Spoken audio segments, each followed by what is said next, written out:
Good evening. Oh dear. I tell you what, you go away for a few weeks and you come back and all your settings seem to be kind of gone awry. It's kind of weird.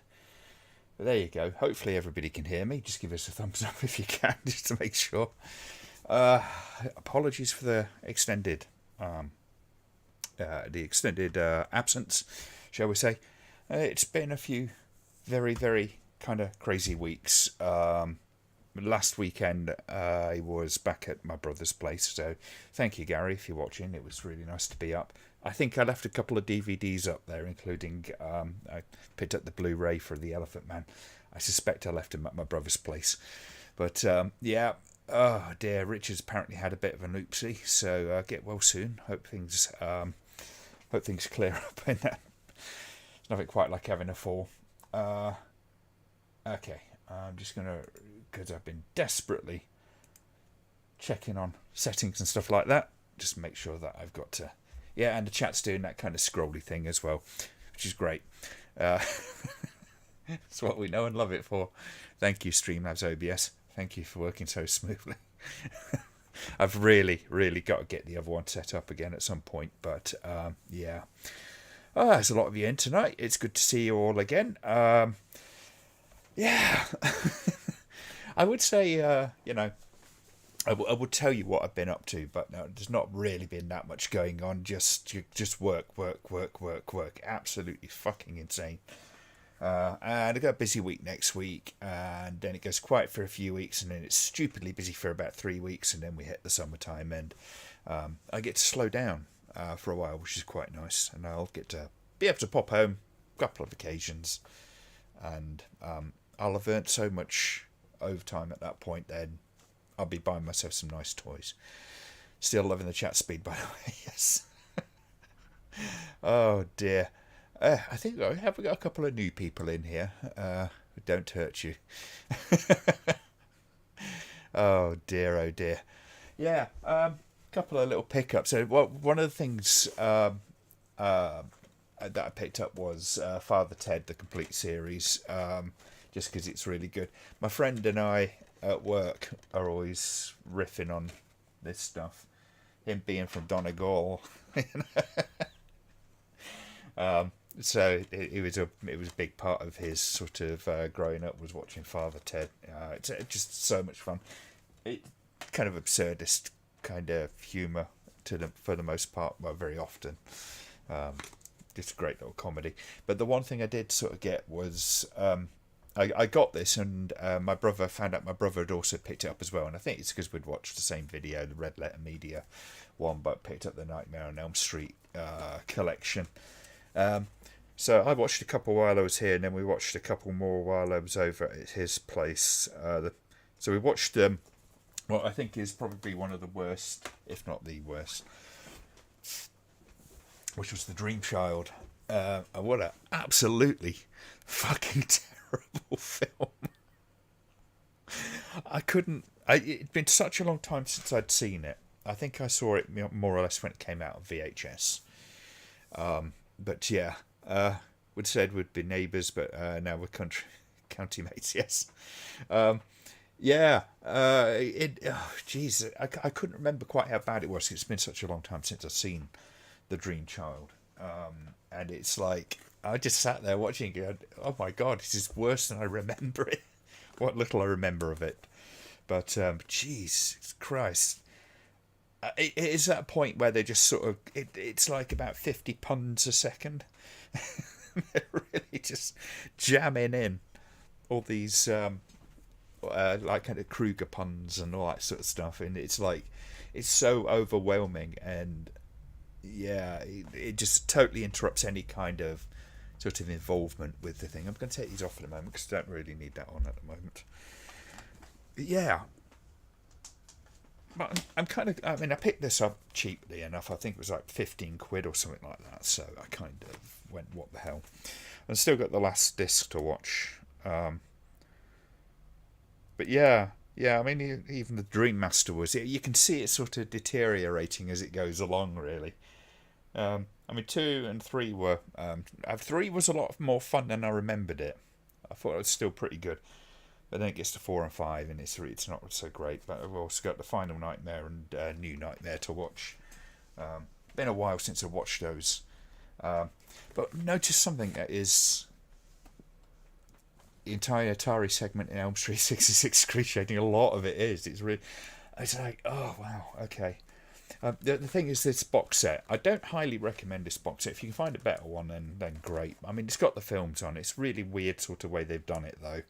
There's a few interesting little extras and stuff on it, but it's like every one of the covers is pretty much the same. So it makes it really hard. You have to, if I can, you see how tiny that is, that writing. That's what you got to go by. It's not the best thought out, but what the hell. New Nightmare is far worse. Robert Englund and Lee Thompson playing themselves, not breaking a fourth wall, more like breaking all of them. As I remember, I don't know. I mean, it's been such a long time since I've seen it, so I don't know. I'll reserve my comments until I've rewatched it. Just because it seems silly for me not to, really. I'd be dragging out, Jesus Christ, best part 25-year-old bloody memories. Which is, it was a bit tough. I mean, that sort of thing was sitting through the Dream Child, and it was like, oh my god, this is awful. This is actually awful. And barely in a fun way as well, because it's so distracting. It's just the, yeah. Elm Street 7 was fine, went back to being more horror-based, which was greatly needed, yes, and I think that's the thing with it, isn't it? I mean, it's always had a bit of a sense of humour about itself, but it's always a very sick sense of humour almost, wasn't it? It was like, Kruger's kind of what he finds funny, and you sort of vicariously can find some parts of it funny at the same time. But when it's just this onslaught of puns, it's like it's a little crazy. I do love me a Nightmare Marathon. There's fun to be had in all. Obviously, some are better than others. Yes, yeah, John. I mean, you are famously gracious towards some films. It's a very endearing quality. I mean, I'll put it this way: it's not unwatchable, but it comes close to being. Well, you feel the need to take the piss out of the film itself, and that's always a little bit of a problem. Dear. At least Freddy's Dead did something a little different. Had an Iggy Pop song at the end. Yes. Oh dear. I mean, as for the remakes and stuff like that, with the remake, it was just the one remake, wasn't it? Yeah. Yeah, I think it was more of an aesthetic thing. I'd have to rewatch that one again at some point, I think, just to sort of get myself a more firm take on it. But they did seem to sort of go much more for the straighter take, and probably a bit too much, if I remember right. What do you think of part 2? I actually think part 2's got a lot of interesting stuff going on in it. I think it's one of the weirder ones in some respects, just because it has this sort of weird tone to it. Obviously, there's a lot of imagery in it, and everyone sort of knows of the gay subtext to it and all that kind of stuff. But it was an interesting sort of attempt. I don't think it's entirely successful. I think there's a lot of stuff that doesn't quite work. But it is an interesting one nonetheless. And, that's the thing. I don't need a film to be perfect, but I need it to be trying to do something at least. Your favourite is Dream Warriors. It is a fun film. I think, the first one is my favourite. But my God, it's really sort of, you can see the edges. It feels very different to when it first came out. It's a bit rough and ready. Not that that's necessarily a downside of it, but you always sort of, I have it in my head when I watch it that it's a much slicker production, all that kind of stuff. So I don't know, I just kind of like I think it's partly because now we're watching it on higher and higher resolution sort of formats that it kind of does sort of betray some of the lower budget. And there's something I said about, the kind of high def sort of experience in general is when they upscale it and clean it up too much, you lose a lot. And Evil Dead's always a good example of that. It's one of those that really needs to be kind of a little lower-fi. You know what I mean? First 3 Elm Streets are good, 4's overrated, 5's pretty bad, 6 is atrocious, and 7's fine. See, I've got to watch number 6 again. Still got to watch that again. It's inevitable that halfway through a decent horror franchise that the quality drops. I think at the point that they start calling it a franchise is when you might just as well start not caring too much about them. Because it's oh god, I mean, I don't know. I mean, the remake of it was I can't slate the remake too much, considering some of the remakes that are out there, but they all sort of go for that kind of like same sort of thing with like the Texas Chainsaw remake and all that kind of stuff, which all gets a little bit kind of tedious. It's this sort of I don't know. I feel like it's always kind of running off the tail of things like Hostel, where it feels like somebody's wiped their ass on the negative. I'm just quickly going to see if I can do something about this chat box, because I don't know what it is. So if I take that down, and then if I no.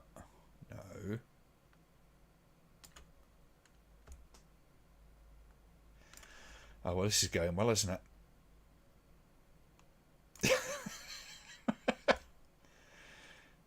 It's very hard to do this when you're before. Oh, God, what are you doing?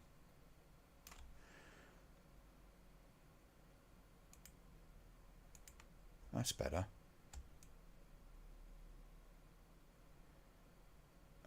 Weird. That's maybe a bit better. I don't know. Okay, there we go. That'll do.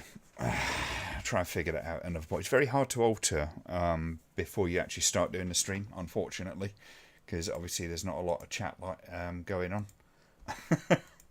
So yeah. But yeah, where were we? Yeah. And you got all the kind of like sort of Hostel inspired kind of feel like the Texas Chainsaw sort of remakes, where it just feels so grimy and dirty, and the colour palette's kind of drawn down to make it sort of sickened feeling. It's all a little too insistent. And that, as far as I can remember, was very much that. Can we keep anorexic Glenn as the usual video ratio? Yes. It's not a pain in the arse, this fucking stuff sometimes. There we go. I'm going to shift myself over a little bit. There we go. There we go.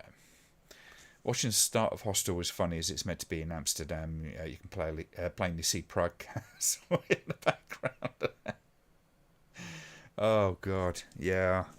Yeah, Hostel, I mean, the first time I watched it, I found it fun enough. I think when I walked out of it, it was like kind of like, I think it was just sort of, you knew this film was supposed to be one of the terrible things that you're not supposed to watch and all that kind of stuff. And you've gotten through it and you go, well, yeah, it was all right. But the more I've watched it, the less I've liked it, and I think it's the whole kind of Eli Roth sort of character thing, which is just not great. John says Hopkins made a few good films, like a few films I liked, Predator 2, and he really loved Blown Away. He's a decent director. But I agree, one of the weakest Nightmares. New Line really rushed them. Yes, they did, and there's on the extras and stuff it talks about.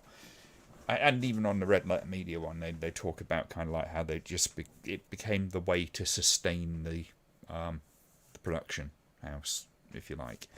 So it all became a little bit sort of dependent on them kicking another one out and another one out and another one out. Where to be perfectly frank, it would have been better waiting 2-3 years between films to give themselves time to actually write something. Because I think ultimately, if it's the cash cow that you've got, you've really got to kind of look after it somewhat, haven't you? Rich says, watch Martyrs the other day. Oh my fucking god, it's a hard watch. Yeah, it's pretty tough. Yeah, the French New Extremity stuff is, it has that kind of same sort of thing as the Hostel sort of thing. I don't know if Hostel borrowed from that kind of wing of horror cinema or not, but usually has a very kind of harsh kind of colour palette to it and all that kind of stuff. It's so, aesthetically kind of very much the same. Nightmare paved way for Lord of the Rings, yes. But they kind of screwed it, didn't they, in some respects, because they let it sort of slide so badly, and then it got to the point that nobody wanted to watch it anymore. But yeah, it's what did they call it? The house that Freddie built, or something like that. The New Line. Always found it weird. You've never been to Prague.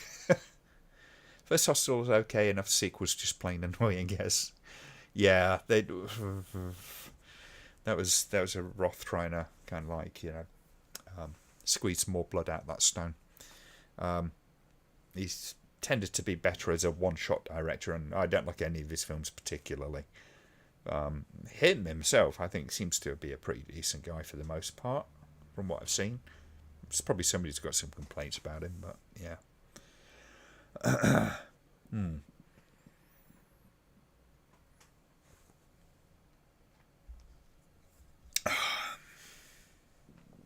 French one, not the remake. Was there a remake of Martyrs?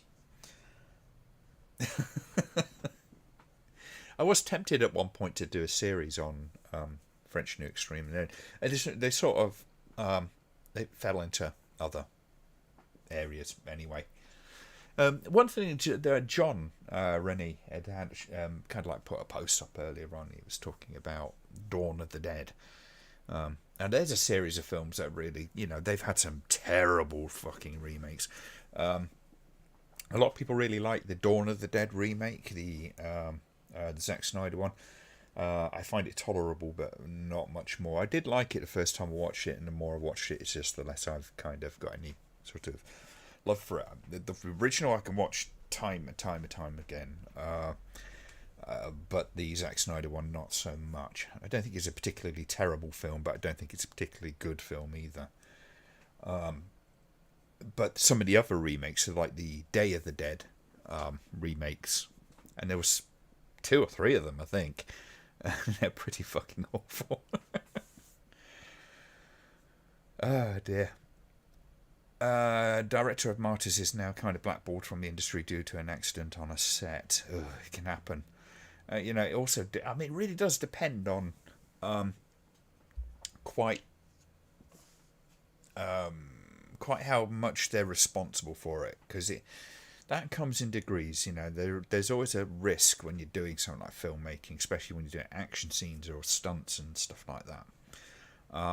And some directors are just utterly negligent. It's like one, what was it, about 3 or 4 years ago? A company set up on a train track. They thought it was clear, but they set up and filmed, and then somebody got hit, which is just utterly stupid. You should never be in that kind of situation. Helicopter crashes are very common on film and TV sets, more common than they should be. Put it that way. John says, I like the first half of the Zack Snyder version. Yes, I would agree. I think the second half is not so good. But accidents happen on sets, but sometimes it's more kind of like, just utter negligence. What was that one, Rust, recently with the shooting? There should be no reason that happens. So yes, a director should be held responsible to a certain degree. Because from what you can tell, there's always these pressures that go on the set, and it's usually coming from up top. It's understandable because there's money involved and all that kind of stuff. But yeah, Kerry says, I picked up Romero's The Crazy is so good. Yes. I love both versions of that, actually. I think the remake is really good as well on that one. I thought they both sort of tackled the same story in a very reasonably different way. So there's a different feel to both of them. Romero's one's much more of a paranoia film in some respects, has that kind of vibe to it. Everyone will hate me. A huge Romero fan. Steve Miner's Day of the Dead is... Oh, John. I despise that fucking film.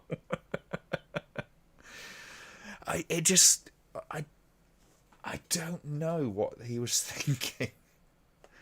The thing is, Steve Miner's, he's done plenty of very big films, and this, I don't even know what the hell to call it, to be quite honest with you. It's such a strange feeling film with a questionable storyline for one thing. Bud the vegetarian zombie. I can't even watch it ironically, I don't think. Which is why, I did one of my very, very few snarky reviews on that one. I honestly, it is one of those films I couldn't find anything redeemable. But if you enjoy it, then, So, what is my favourite cut of Dawn of the Dead, US Extended or Argento? Thank you for getting me back on track on that one. Yeah, John was asking about the Argento cut, what people think of it and that kind of stuff. And out of the three cuts, I think the Cannes cut, which is the official extended cut, is the one I prefer. George Romero said he didn't like the pacing in it and that kind of stuff. I've never felt any problems with the pacing in the Cannes cut. It's a longer, but I think for the most part it justifies it. It doesn't feel like it drags. It doesn't feel like it drags any more than any of the others. And I think I'm always missing stuff when I'm watching the theatrical cut. Although I would say that is probably my second favourite. My least favourite of those of the three cuts is probably the Argento version. And I think it's because Argento's... what he wanted to do with it, the way he wanted to present it, didn't feel right to me. Not least that it's wall-to-wall Goblin, and it's almost kind of like... not that Goblin's a bad thing. But it's quite overpowering in that film, if that makes any sense. Kieran says, I for one can only watch the extended cut on popular opinion, but the Goblin's score kicks ass. Cannot watch Tenement's Rampage without their score. Yeah. Yeah, the extended cut is definitely my favourite, the Cannes cut. There is the, was it Mall Hours cut, which is that's an interesting one just for sort of to see everything. Everything that they had was kind of spliced in there, but there's audio problems, obviously, because trying to match them up from different sources and all that kind of stuff, it's a bit of a problem. John says, saw Goblin in concert about 10 years ago. They were pretty awesome. I imagine he would be. There's a band that's been kind of like... their music's been abused in so many films. I do wonder how much... when you say extended hours, I meant Mall's hours. Oh, right, so the super extended cut, not the Cannes cut. It's the Cannes cut, I think, is the best. I like the Mall hours one. Just because it's everything, Sometimes I just sort of I want every effect scene.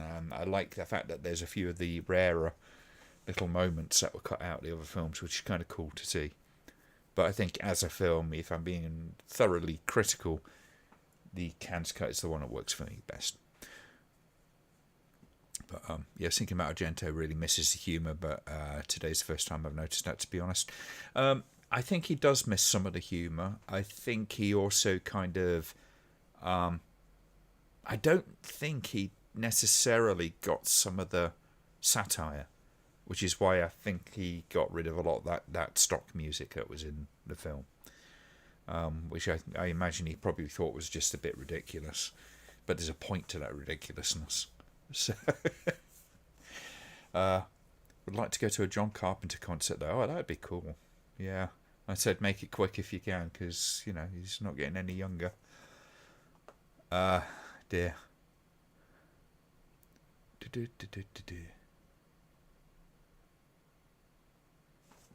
Yeah. But yeah, I the Argento cut's probably the last one I go to. Funny enough, even if it's not necessarily the worst, and but yeah, because it doesn't feel like it should be an Argento film, if you know what I mean. It's a film that he's sort of gone in and altered to suit himself or suit what he thought his market wanted. So yeah, I don't know. I don't think I would feel any happier if Romero went in and did his own version of Suspiria, for instance. Would you say there were some issues lost in translation between Romero and Argento? Possibly, but I think thing is, Argento was such a talented director that if it had been his film, I probably wouldn't have had a problem with it. But it wasn't his film; it was somebody else's, and he felt the need to tinker, and so I mean that plays a little bit part in how I feel about it, I guess. Doesn't Dawn have a trillion different cuts like in Japan? There's about 5 that I know of, 5 cuts. I don't know if the Japanese cut is any different. I mean, the British release on VHS was, censorship aside, had a few differences as well. I mean, it was pretty heavily censored, but those censor-imposed cuts aside, there was some very different little bit, or say very slightly different little bits, like the opening scene where Fran's against the red carpeted wall. There's a few seconds of it before the title card comes out where she's blue, so she looks like one of the zombies, sort of foreshadowing kind of thing. There are some differences in that entire sequence actually within that film as well. What a week, and it's been ages since I've been out partaking in the rambles. Good evening. Hello, Minty. Don't think Argento would have been the best director for a zombie movie. The obvious choice, Fulci, would have probably been better than Argento. Argento was involved because he was putting money into it. So he was like an executive producer or something like that. And one of the caveats was that he got to do the continental cut, or at least the Italian language cut of the film. I think it might have just been continental, actually. I can't remember what the distribution was like, but his version was basically one of the contractual sort of caveats that you had to financing the film. So he had every right to do it, but I don't know, I don't know if I respect the fact that he changed it so much. I'm not sure why he felt the need to really change it at all, to be honest with you, other than, he's Dario Argento, he knows what he's doing. The guitar solos when the bikers attack doesn't feel right in Argento's cut. It's great music, but it makes it feel more like Phenomena. Yes, it does, yeah. It feels, I tell you what, it feels more like Demons, doesn't it, actually, to some extent. Oh, dear. It's worth watching, Kerry. It's definitely worth watching. I think it's a worthwhile film, and it's interesting to see the differences. What was one of the weirdest things? If I remember right, the helicopter death isn't in the Italian version, which is really bizarre. I have no idea why. It's very, very strange. Some of the decisions he made was very, very strange. For a jobbing director, it would be fine. For Argento, it's just a sad come down. Would Dawn have benefited from a badass pimp?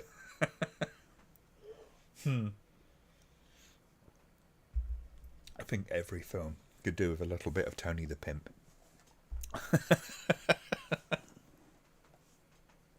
God, it's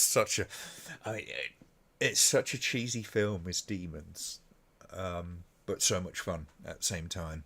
It is utterly without shame. It's not self-conscious at all.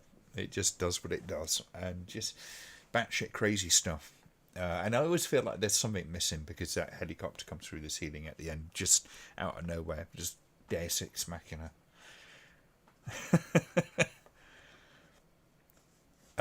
Dear.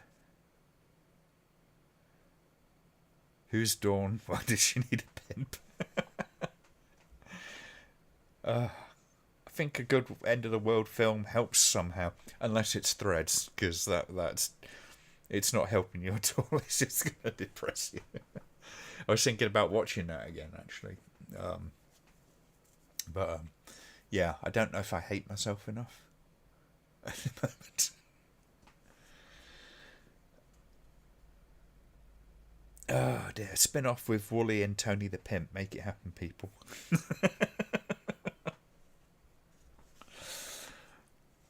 Can you imagine?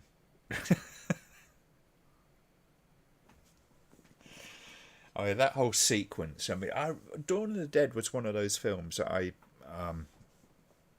thought about a lot for years before I got to see it. Because bear in mind, I sort of became aware of Dawn of the Dead about 1985-ish, when I saw a preview for it on I think it might have been Cannibal Apocalypse. It was either that or I Spit on Your Grave. We had these two video nasties in our house. We had a double bill. And one of the trailers was for Dawn of the Dead, and that trailer sort of stuck in my head for years and years and years. Fast forward to about 1990, and there's talk about Dawn of the Dead getting a video release. Had no idea what sort of condition it was going to be in, but it sort of turned out to be. The original cut was the basically the previous British video release minus the few seconds of the kids getting shot. And that was it. And finally got to see this film. But I remember having just kind of like, this is burning desire to watch it and also not to watch it, because it lived rent-free in my head for such a long, long time. And then finally seeing it, and I wasn't disappointed, but I was a bit like, oh, okay, okay. Bear in mind it was the British cut, like I say, and there was a lot of stuff missing from it. Then a few years later they did the Cannes cut. Which came out with a load more of the gore and stuff sort of put back into it. Again, still missing the shooting of the children. It was a kickback from when Dunblane happened. And that was just a rip-roaring ride, that was. Just remember sitting down and watching that, just because I've been reading these books, and I've got like Ken McCarthy's Splatter Movies book. Just down there somewhere. In fact, I'll grab it, because come here, you little bugger. Right. So my brother got this. I've had about 3 copies of this, but every time I've bought it, it's been in bad condition. This is the first one I got that was good.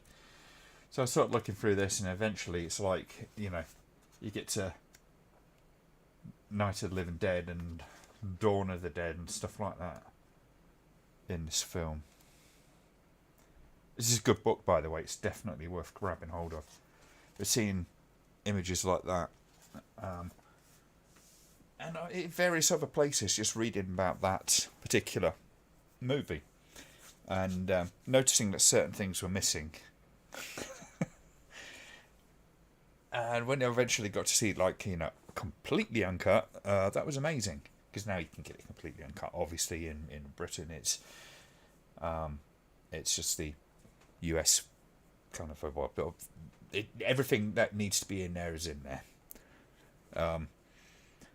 The most uncut one, obviously, being extended more hours, that kind of stuff. But having seen all that, and then seeing all this reading I did, and then eventually sort of getting hold of it, and when I got the extended version, I was very, very excited. Hello, Spike. Just so you know, it could be pissing it down. So if you hear it in the background, that's all that is. You're probably hearing more on my computer. I've just updated my computer, by the way. I've just put an extra 32 gig of memory in it, which is giving it a little bit of a pep, which is quite good. Though, I've just had I had a hard drive sort of failing a little while ago, and the damn thing kind of, I got it, all the data off of it just in time. Then I reformatted it and haven't done anything with it since then, and it started to go into a fault state again, and it really dragged my computer performance down. As soon as I realised it, I just weaked it out. Prefer the Tom Savini remake of Night of the Living Dead. I prefer the original myself. It's been a while since I watched the remake, though. I'll have to watch it again. But I prefer the original. I know it's slower. It's a lot more boring in some respects. Just because the pacing is a lot more leisurely, to say the least. But the original has so much. It's so much more important a part of film history. If I was told that only one of them could exist, it would be the George Romero one. Really want to book the Zombies at 8 Pittsburgh. I think my brother's got that. I think my brother's got that one. I do remember it sort of knocking around. That was another one that I was reading, because I'd seen the British version by that point. By the time that book came out, I think that one came out before the extended editions came out and all that kind of stuff. But yes, the Zombies at 8 Pittsburgh. I would love to get hold of that myself, because I don't have a copy of my own. It's a great remake. Tony Todd is awesome in it. Great performance, but the original was pretty much responsible for what I do today. Yes, yeah. I think out of the two, whichever one you enjoy is entirely up to you.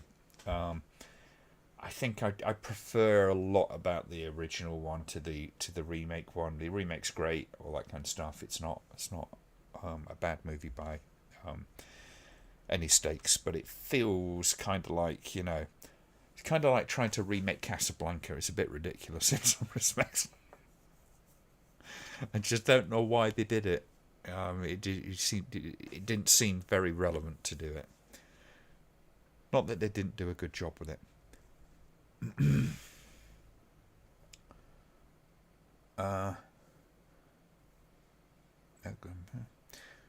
Untold Story and Ebola Syndrome are to be re-released on Blue.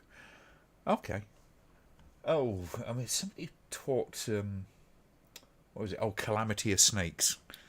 Yes, there's a Blu-ray release of Calamity of Snakes coming out at some point. I don't think it will get a British release. I could be wrong. But yeah. That the remake exists so George Romero could make money as the original was public domain. Okay. That's fair enough. I can understand that. Probably allows him to hold on to the copyright as well, I imagine.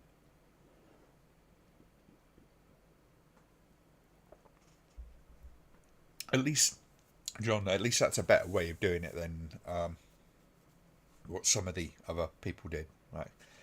Was it John Russo that kind of like filmed the extra scenes and kind of did the sort of extended edition, and it just felt really weird. God, that was awful. Just this sort of Anton LaVey style priest and that kind of stuff, and all those scenes, the quality of the picture just is completely different.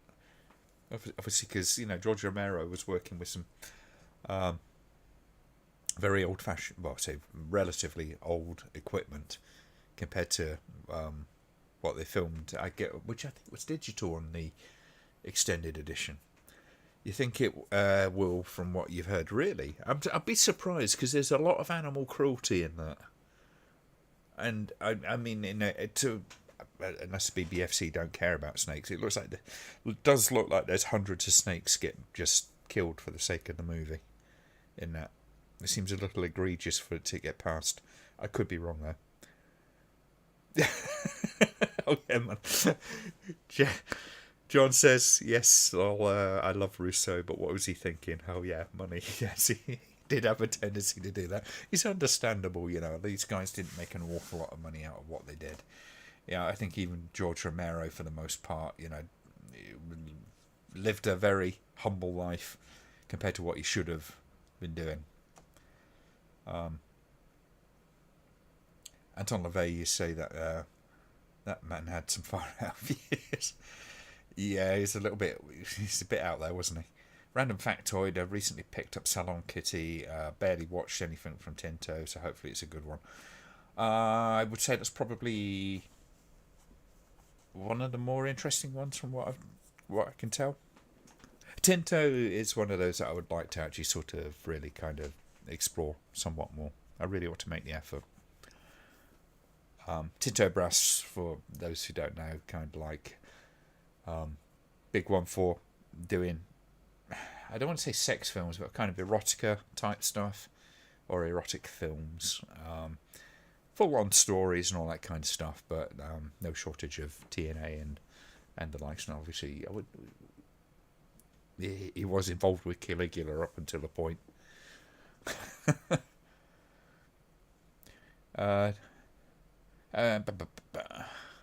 Where are we?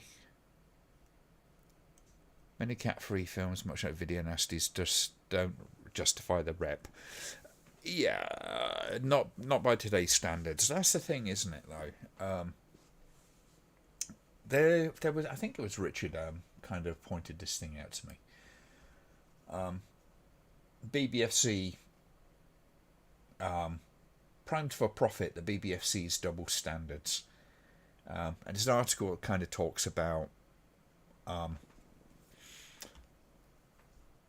Kind of like how the BBFC sort of interacts with streaming sites and that kind of stuff, trying to encourage them to use their own certificates and all this kind of stuff, like they're the experts. Is sort of the tone of the article, and I have to say, to a degree, I do agree with what was actually being said in the article, because they do change their minds. Some things were seen as being egregious at one point, and literally sometimes 2, 3, 4, 5 years down the line, that opinion changes. And you can see that certainly with the video nasties, how many were on the list and then how many were kind of like shoved straight back out pretty much before 1990. But yeah, they change their minds. But as we do, everybody does.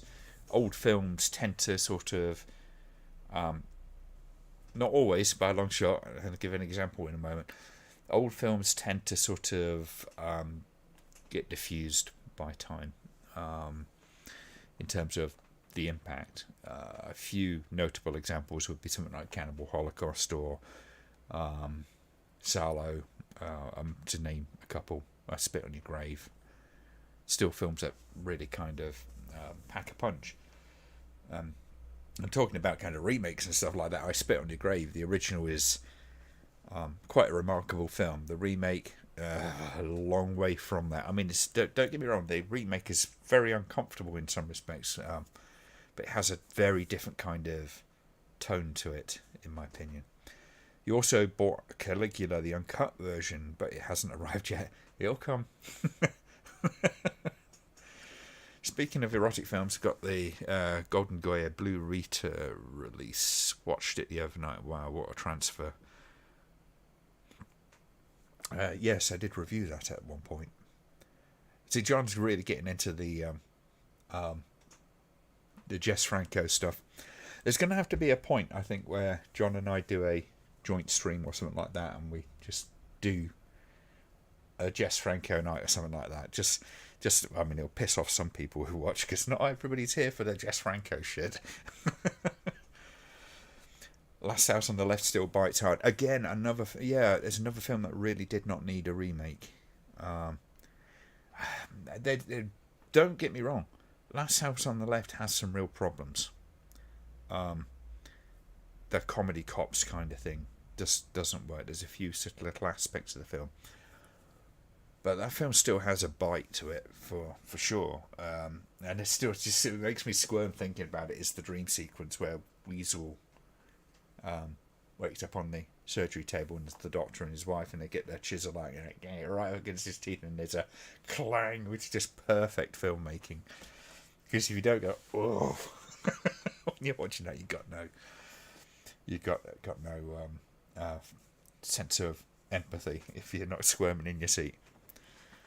Ah, dear.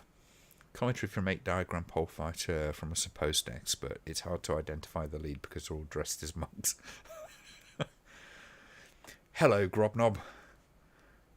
Number 77, Grobnob Das Troll. Got a lot of umlauts in there. Actors' commentary of Last House on the Left is hilarious. Some of those, there's some bitter bits. they kind of, I don't know if they were bitter. It's been a long time since I've listened to the commentary, but I don't remember them being bitter so much as being kind of like they're having sort of very friendly kind of jabs at each other, really. You know, it's that sort of playful jabs rather than, as I remember it. I could be wrong. Famously, Stephen King loved House remake. I love the guy, but I was like, what? Wait, what? Yeah. I think if it had been its own thing, the remake would have been fine. I don't think it would have stood out at all. But yeah, isn't that the same with a lot of these films? So many of them are just like kind of like, you know, they sort of exist.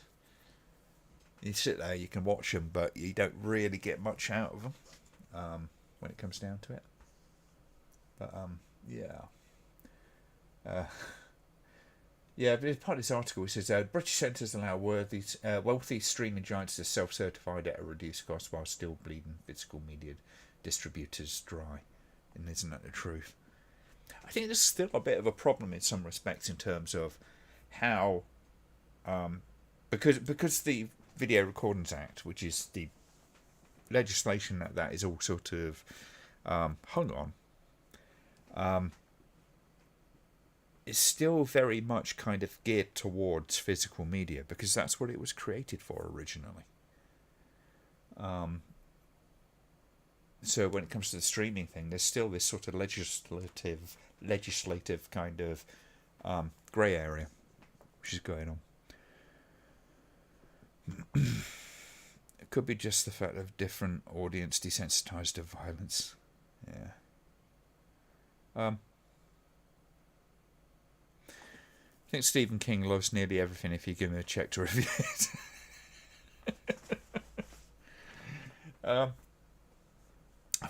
hope he's got a bit more integrity than that, but yeah.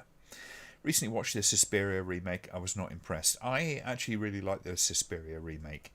I like it as much because it wasn't trying to be the original.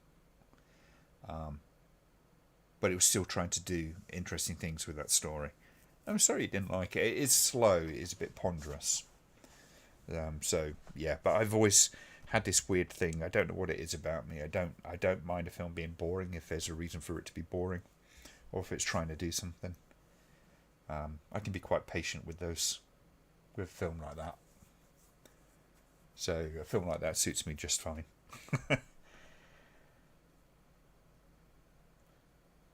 Thought the live stream was tomorrow. Anywho, anyone seen Cocaine Bear? No, I haven't. Actually, my brother laughed the other day because he found out about Winnie the Pooh Blood and Honey, which I've got no idea what that's like. I absolutely guarantee it hasn't got a China release.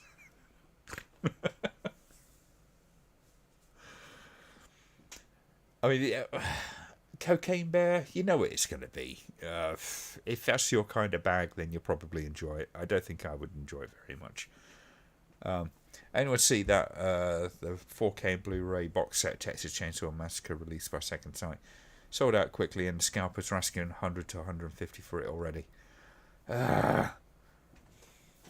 Assholes is all I can say to that. Yeah, I hate scalpers. See, the big thing now is that a lot of these people have suddenly realised that there is because there's all this talk about physical media going away, and there's been a few articles just recently about kind of you should be buying up physical media, DVDs and Blu-rays and that kind of stuff while they're still around. So now this speculative market's come into it, and they ruin everything. It's like, the more I kind of think about it, and the sort of situations that are created, it is the point where I start coming off like bloody Karl Marx and giving it all the kind of like, fuck capitalism, because this is the ugly end of it all. It's not productive. It's just some people exploiting. It's exploitation of the worst kind. I like my exploitation films. That's where the exploitation needs to kind of stay. But you've got these dicks that do this kind of stuff, whether it's retro games or whether it's films on physical media, all that kind of stuff, vinyl. These little buggers that sort of come in and they just ruin the fun for collectors, for people who actually like this stuff, Still watch Texas Chainsaw on Laserdisc. Something about the lower quality helps older horror movies. Yeah, I think you're quite right there. There is that sort of thing. There are some films that work much, much better on VHS, as a for instance. Evil Dead was one of them, although it could stand a little bit of cleaning up and stuff. But if you ever seen Within the Woods, which was the prototype for Evil Dead, I'd like to see that get a cleaned up version. I do wonder if Sam Raimi's even got an original copy of it anymore. If he does, I wish he'd release it. Because it's never going to be like, super amazing, blow you out of the water kind of stuff, but it'd be like interesting for fans of the Evil Dead to see the prototype. So, I'm saying with Evil Dead, the newer transfers really lose something about the nightmare quality of it. Yeah, it's because you start seeing all the edges. That famous matte of the moon on the external shots, as a for instance.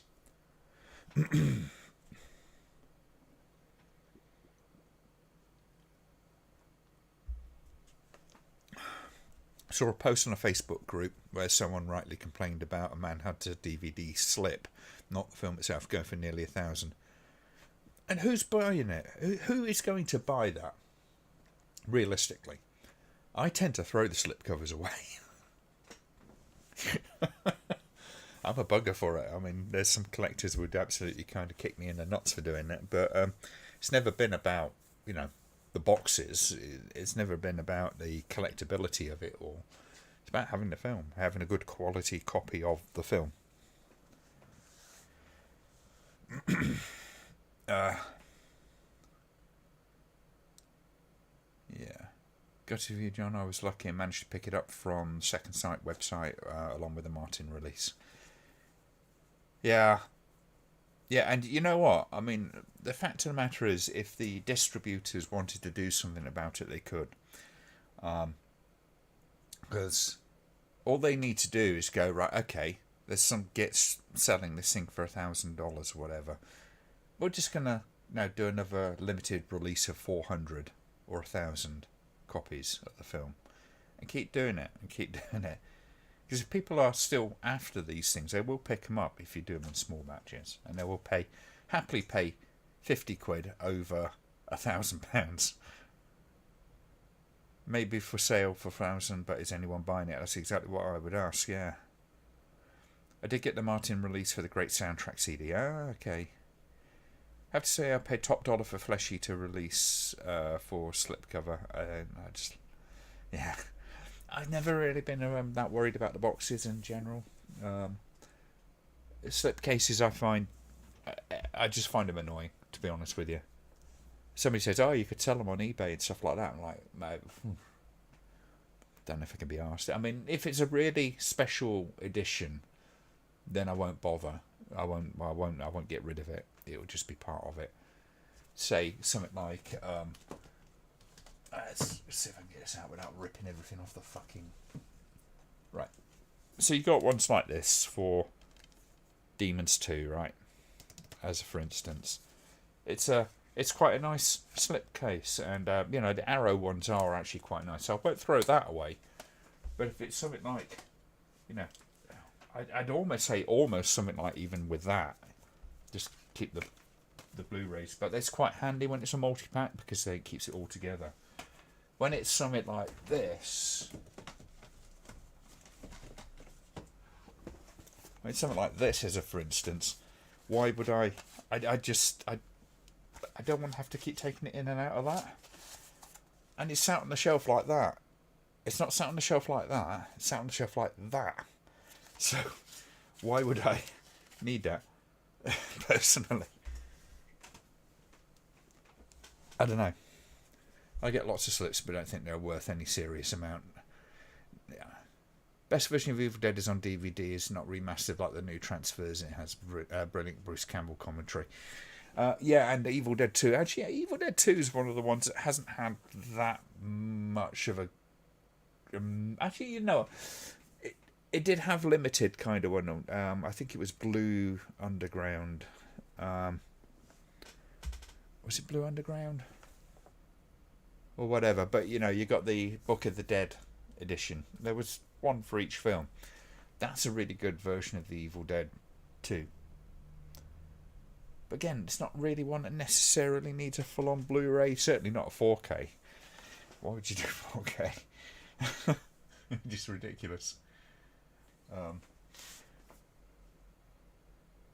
Arrow do put out some nifty DVDs. Shameless, not so much. Shameless are a very functional label, and I can respect that. As long as they put out a reasonable version of it, of the film. I don't worry too much if it's necessarily got all the extras in the world and all that kind of stuff. It'd be nice if it did, but I don't spend too much time watching extras all the time. So, I kind of don't worry about it too much. Issue with Shameless is they decide to release movies that are known to be cuts. Not so much their fault, but it's a stumbling block for sure.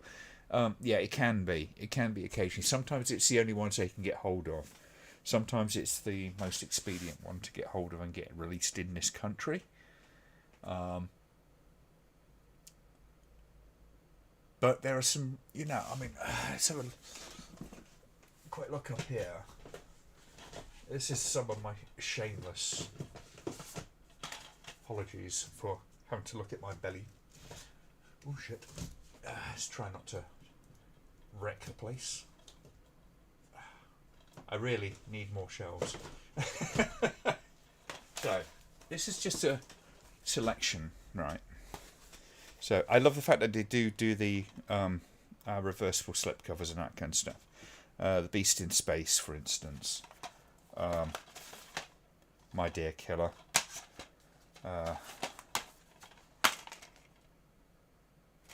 10th Victim.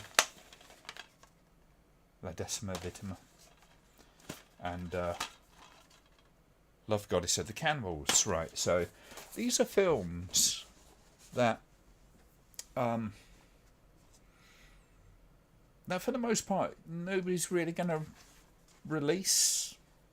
I mean, something like this, for instance, The Beast in Space, is by most people's kind of estimation is a fairly worthless film. I got it because I'd reviewed The Beast, and I figured, why not review the sequel? So, and it's got, it's not an outstanding film.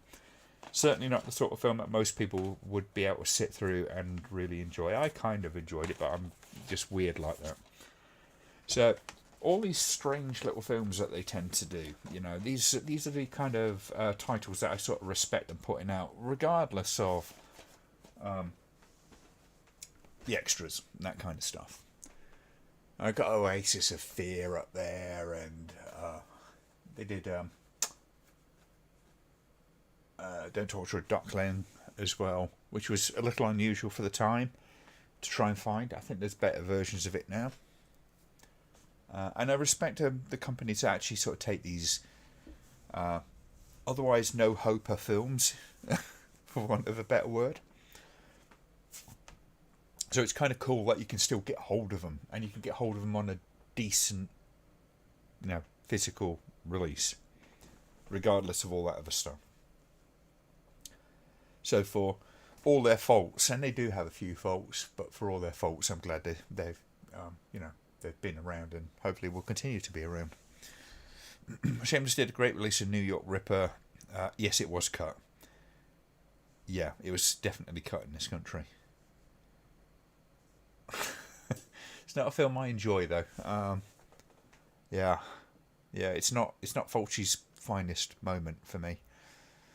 Shameless are great at bringing the Italian Hong Kong movies to physical releases with great with good subs also. Yes, that's always an important thing, and that's what I maintain most of the time is that when these releases come out, I'm not so worried about having tons and tons of extras. I am more worried about having just a decent quality film. It doesn't have to be remastered up the ass.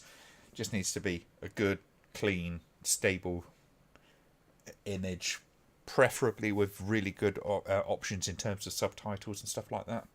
All the rest of it, I'm easy with. Because when you look at some of this stuff, you've got like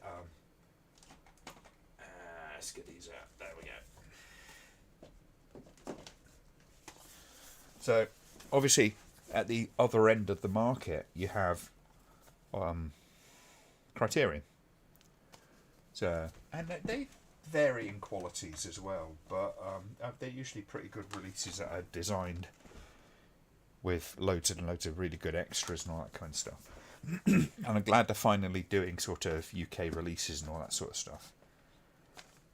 Now, these are a very different animal. They're taking films that have some sort of notoriety in cinema world. Not necessarily that they're amazingly good films. What's the other one I got? Where are you? No, you're here somewhere. There we are.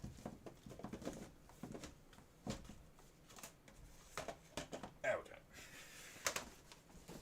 So, because obviously you got films like Pink Flamingos as well, which is not known for being, like super high quality. It's an interesting film in some respects. It's a great example of a certain type of cinema, but it's not hoity-toity, to say the least. And then you got other companies like Full Moon that do these kind of full-on, huge, bloody releases. Andy got me this. So one thing about these sort of presentations, they're great, they're fun and all that kind of stuff, but they're an absolute fucking nightmare to put on your shelf. Dear oh dear.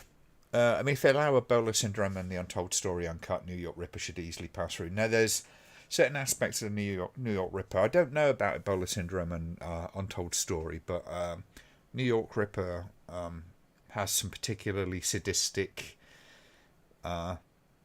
aspects to the way the violence is sort of portrayed and inflicted in the film, and that's what they've always had a problem with. I don't think that's going to change anytime soon. Yep, but Pink Flamingo is considered art. It wasn't always considered art, and there's still a lot of people that wouldn't consider it art. Same like Silo. I think now Silo's a very artistic film. Very politically charged piece of art. You don't have to like that art, but nonetheless. Same with Pink Flamingos to an extent. There's stuff going on in that film. It's not like the most intellectually involved film in some respects, but it has a kind of punk-like kind of thing going on, which is kind of cool. But yeah, I would say that not everybody would consider it art by any means. So wish Mad Foxes will get a UK release. Yeah, well, I don't know why it hasn't. I think it would get through perfectly easily. I think even with all the Nazi imagery and shit that's in it, because it's such a ridiculous film.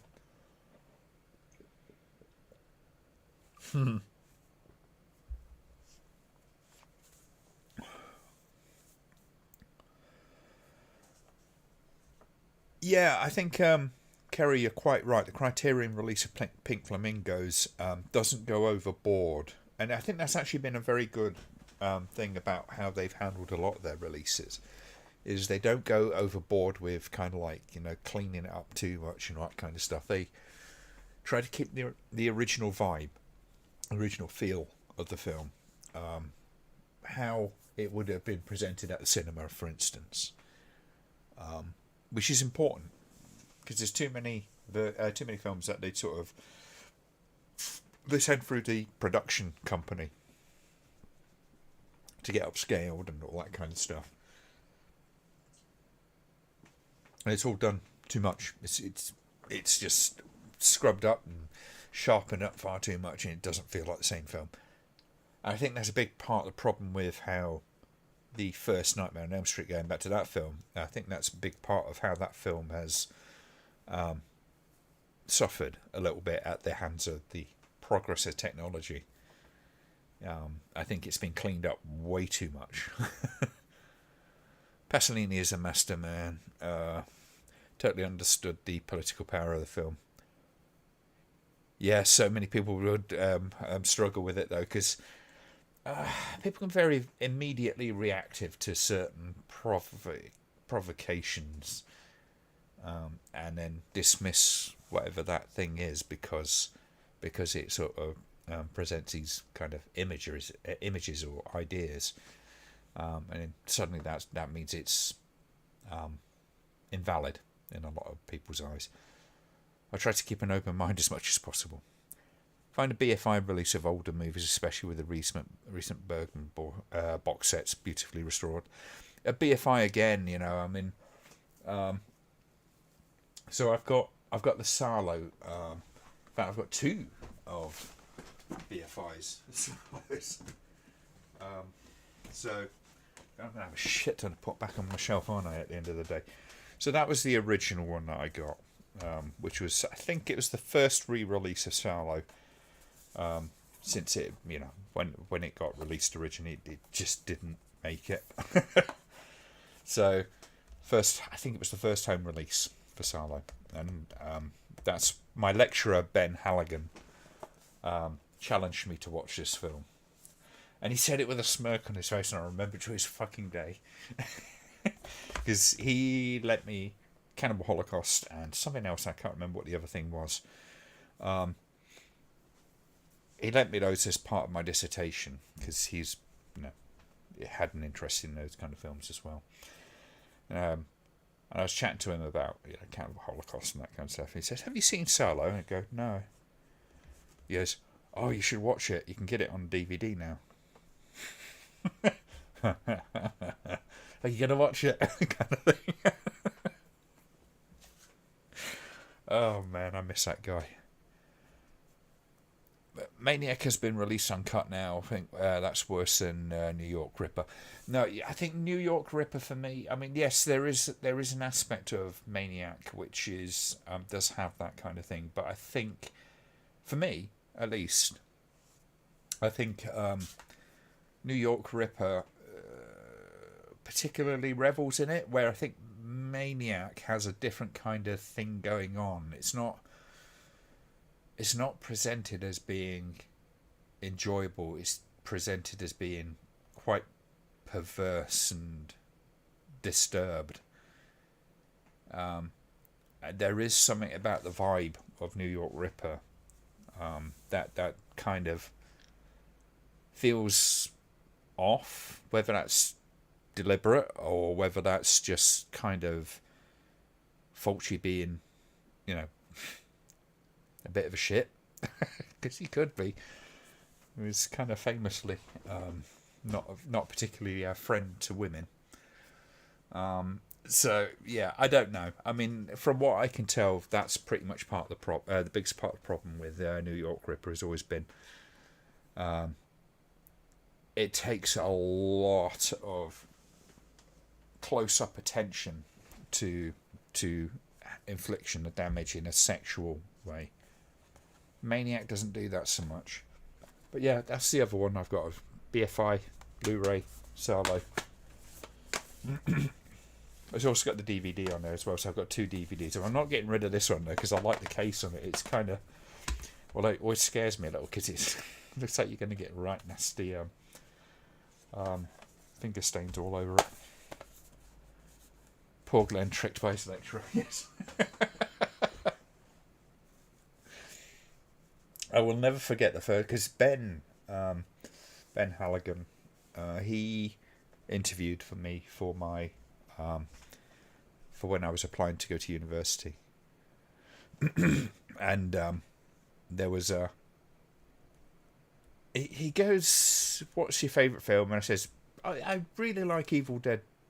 I think that's a great film. It was Evil Dead 2." And there's that one scene where the force sort of comes out, it goes back over the top of the car and straight through the car and all that kind of stuff, and there's all that kind of really interesting camera work and all that kind of stuff goes on in the film. He goes, "Yeah, but it's all tricks." And I just looked at it and said, well, so what isn't when it's a film? It's like, and he sort of kind of grinned at me, and I was like, I think I might have nailed this interview. But I did the film studies with him for at least the last 2 years. I don't think I did it in the first year, but the second and the third year. And I did 2 dissertations at the time as well. For most people, 1 dissertation is more than enough. The razor breast torture scene in Ripper is particularly pretty challenging with feminists, I think. Yes, it is. I wouldn't say necessarily just feminists. I think it is a particularly gruesome scene. There are a few elements to that film which really do kind of like it zeroes in a sexualized violence, and the BBFC struggle with that. I thought Cannibal Holocaust still cut 1 animal killing in the UK. Yes, it did.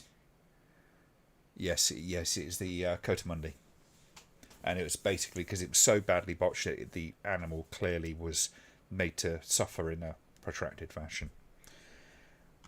Whereas a lot of the other stuff, it was pretty much kind of like, clean kill. So no worse than you'd get in an abattoir.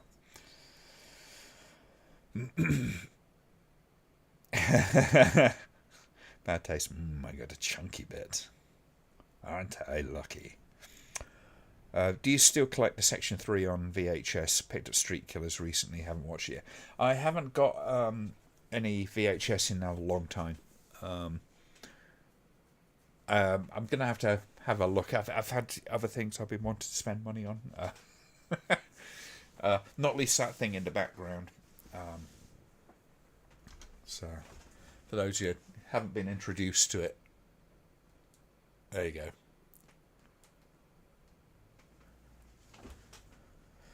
So, I've been spending most of my money extra money that I've got on shit like that. Not tonight though, because it's really chucking it down with rain, and of course I'm doing this.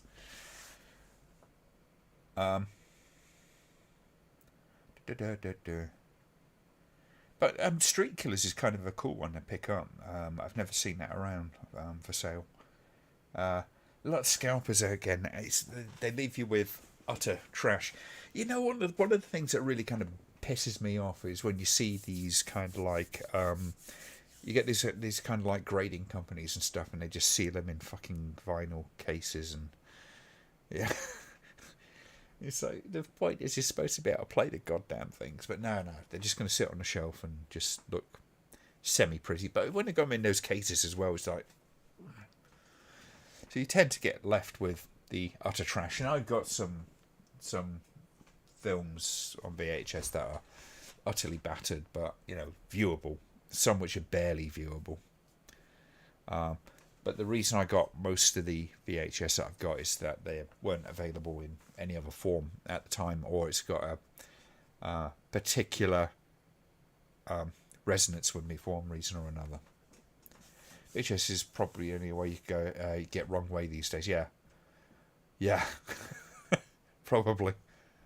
There are a bunch of those you can't get on DVD or anything. Never got a release one way or another. Kieran says, remember an old lecturer of mine who me and my mates adored. He had a history of cinema book that mentioned Mateo Nazi exploitation genre. I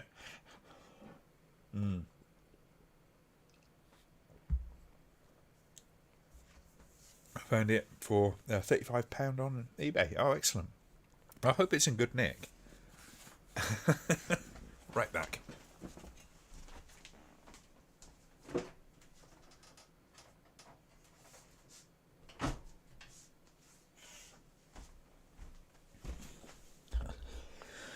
Oh boy.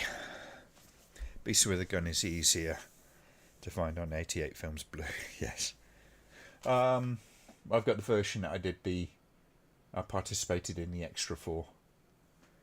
So, yeah. That was cool. That was a great film to be on. I mean, because it did absurd as well. So, what the fuck am I watching? I don't know what you're watching. On a totally unrelated topic, we watched Soldier Blue a few weeks back, and Lexi thought it was a love story musical. Didn't understand the history of the film till the last few minutes. All right, okay. You know what? I don't think I've seen Soldier Blue. I must make an effort. Had the same thing at college. Had a teacher who worked down mines making corporate films about mine safety. Taught me so much. Oh, that's excellent. Found a DVD bootleg the wrong way a few years ago. A grimy, strange little film that was. Yes, it was. You know, some of those things were so hard to find.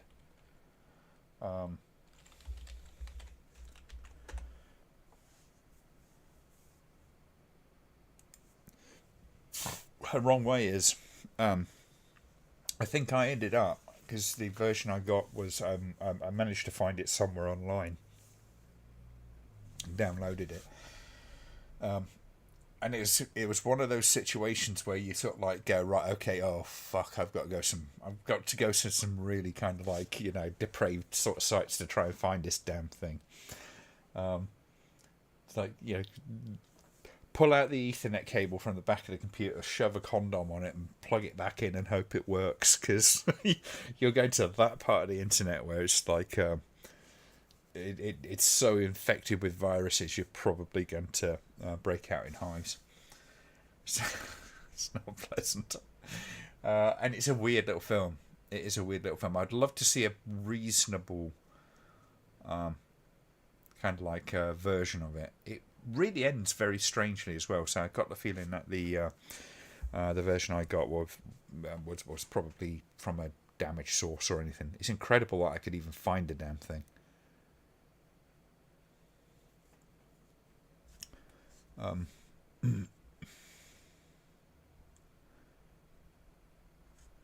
one are you looking at there? Yeah, okay.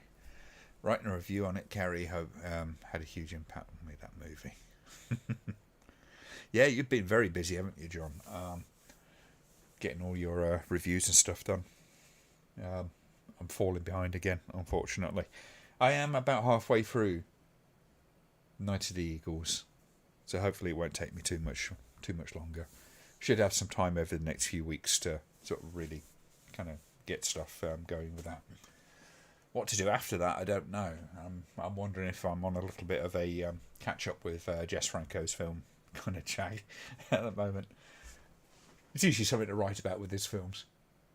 But, you know, the funny thing is, I mean, they are the most popular films I review. They're most popular videos I produce is the Franco file. But I'm not going to go down that line of just that's all I'm going to do. There's other stuff I want to do as well. But when I go down the line of going, right, okay, I'm going to do Twin Peaks Fire Walk with me, it's no fucker wants to watch it. It's kind of weird. But I don't worry. Like I say, don't worry about it. I mean, if I put out a video too that's not that popular, it's not like the algorithm is my friend. So, still need to see Night of the Eagles. It's not what you'd expect. It's a very weird one for Jess Franco, to say the least. And there is you throughout the whole film, you just kind of ask yourself why most of the time. But definitely watch it if you can. Picked up a German DVD of Incredible Melting Man recently. Thoughts? I'd have to watch it again. It was about a couple of years ago. I watched it. My brother got it. I thought it was entertaining enough. Some people said it was really boring. It's a film that really kind of shows its budget, at the very least. But it's kind of fun at the same time. John, I'm going to message you in a week about what we talked about. Oh, do tell.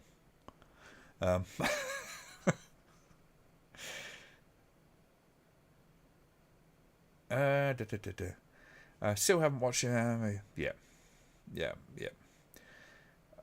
I've also bought Franco's Eugenie, the one with Marie Liljean. It's always about that name. Not Soledad Miranda. Should be delivered in the next couple of weeks or so. Yeah, it's worth a watch. And not one of his best, but it's one of his more visual kind of strange dream kind of world things going on. I think it's classic good Franco in that respect. The story's a little bit kind of waffy. It's quite often the same when Franco does Desard type stuff. He tends to be very free with what he does with it. Very liberal with sticking to the original stories. Eugenie looked incredible, was taken back by how good the cinematography was. Yes, it is visually, it's a fantastic film. It's visually, and in terms of kind of, sort of world he sort of sets it in, it is classic, good Franco. But it's not his best one. I think something like Venus in Furs has the story and it has all those kind of other elements. It's not just relying on a visual aesthetic.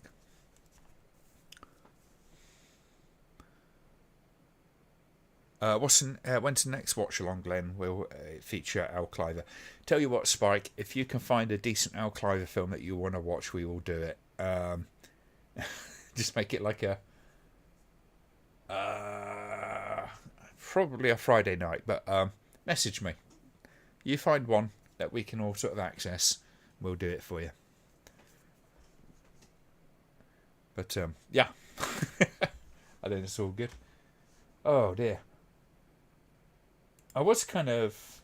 I do have a couple of films which are sort of lined up. We probably won't do it tonight because we're already quite late in, unless everybody sort of goes, oh, no, we better do it.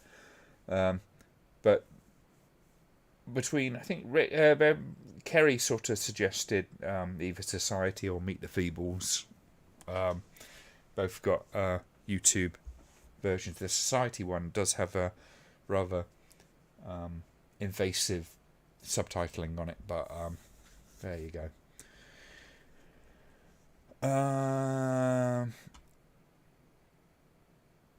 Interesting, the Sky cut a few weeks ago, had loads of horse trips. That stood out to me. Okay. I don't know what that means. Just going to see if I've missed anything up in the... I think I have. Okay. Yeah.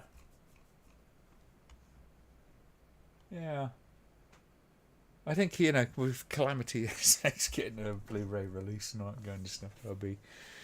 oh, God. Would we have to do another watch-along or something like that? I got pressured into it the first time round.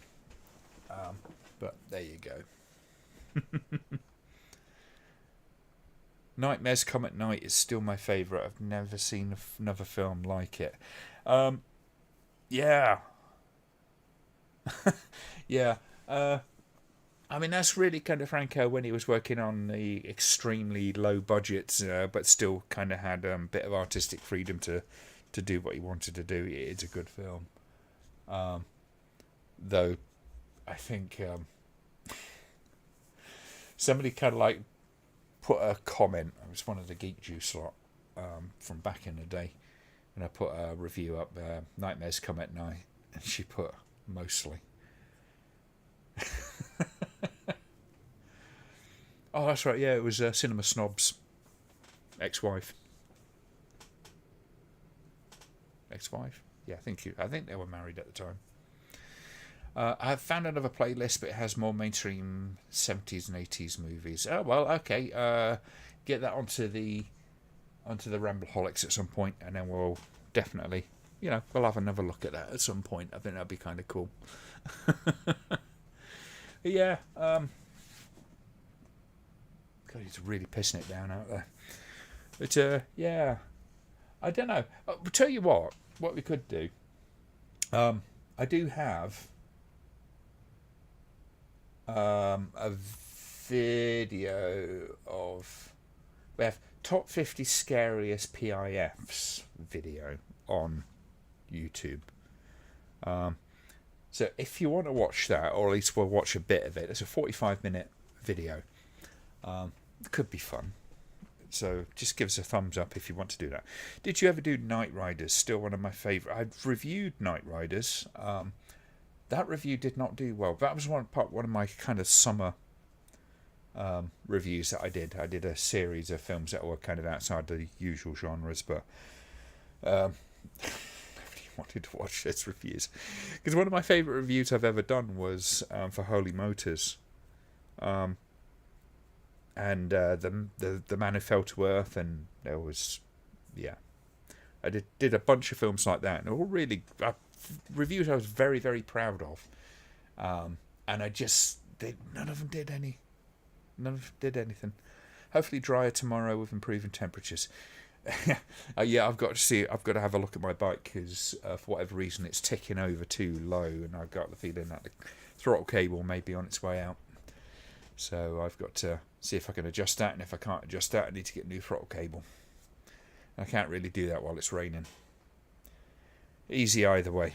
Okay, right. I'll tell you what, I will be back in just 2 seconds, and then what I'll do is I'll get that into the chat. And we can see where that takes us. Right.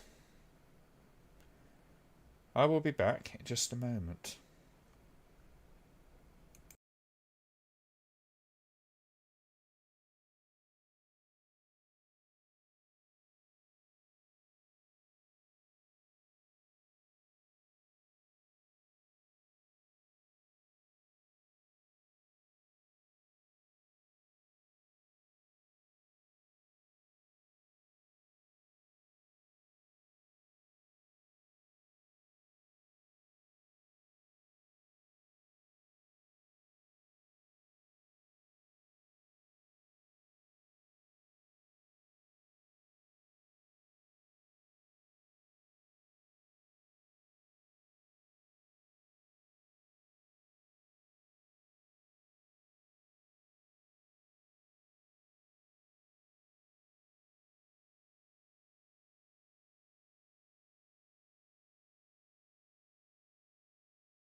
Hello, it's me again.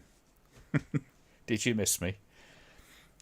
Spirit of Lonely Water. Yes, a lot of people kind of say that one, but yeah.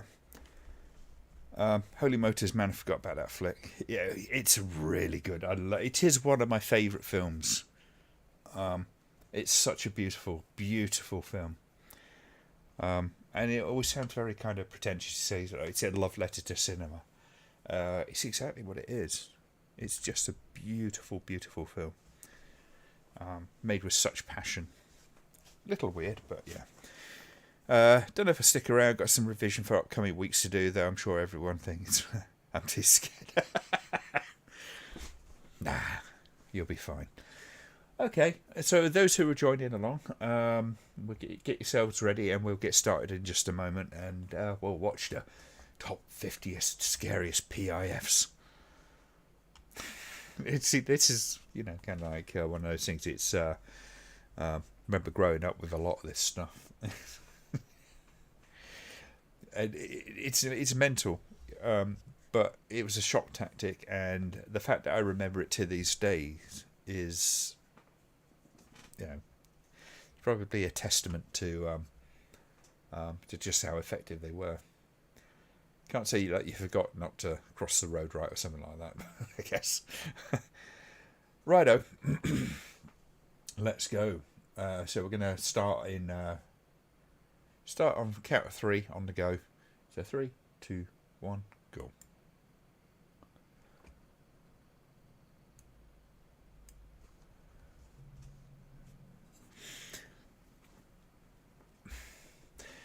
I've said it before, I've always intended to do something on British PIS, because they are little horror films in their own right. So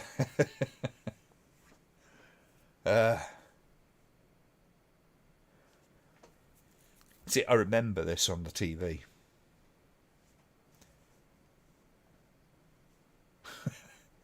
Darth Vader.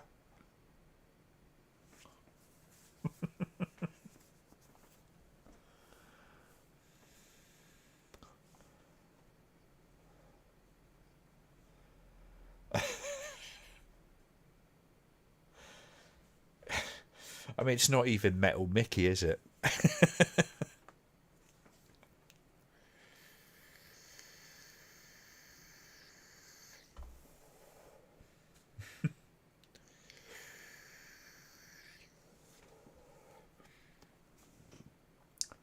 Or if you can't use the green cross code, use the Force.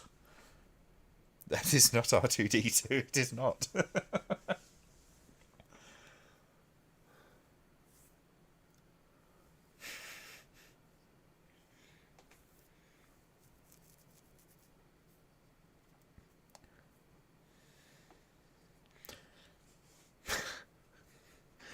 Cocky.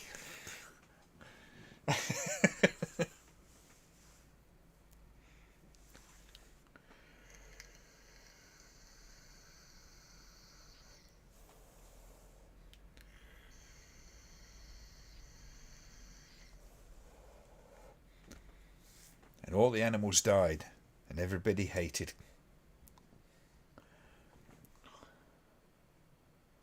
Yes, he was. Dave Prowse plays. It's like the bodyguard.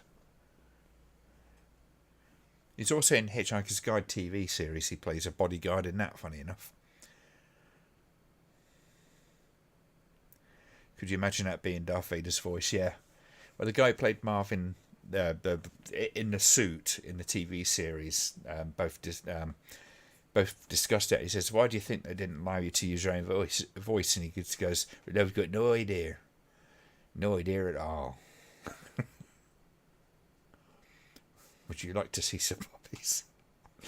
And that just became a meme before memes were around.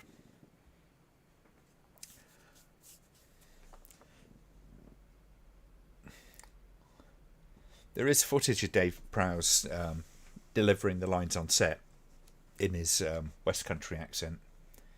"Report the Rebel Alliance and a traitor. Get her out there." It is Richard Briers. Well, this one's not.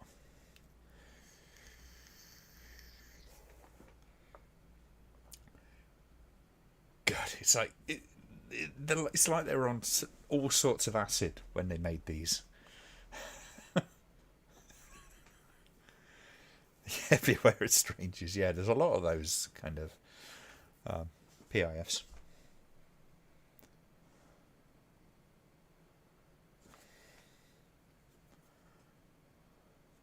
It's all so trippy, isn't it? It seems so normal when we were kids.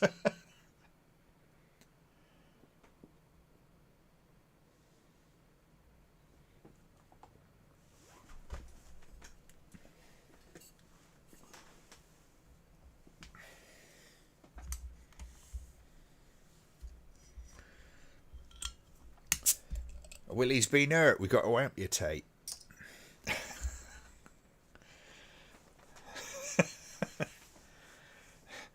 Yes, thanks for that, Simon.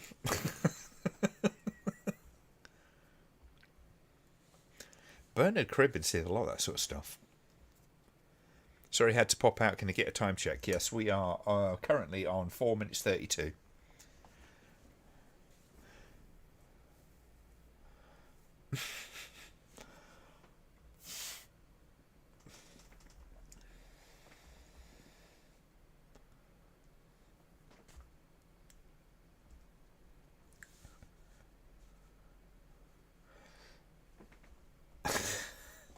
Stranger danger on the internet.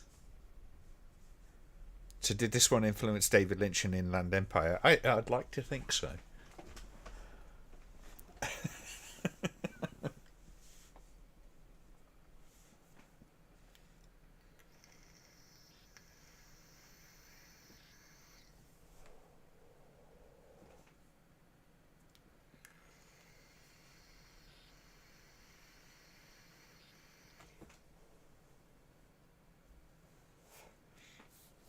There was quite a few of those because I can't remember the year, but there was a point where in Britain they just went, right, okay, everybody's got to wear seatbelts and all that kind of stuff.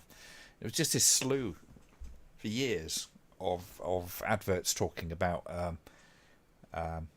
what happens when you don't wear a seatbelt and all that kind of stuff. So there was just tons of these bloody things that came out.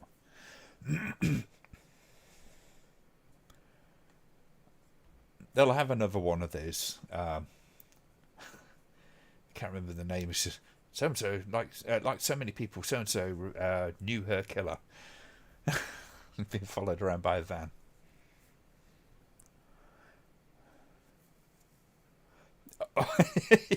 Yeah, yeah. He must have really, really needed the money. Put it that way, but. Bit of spectral analysis, I approve, yes.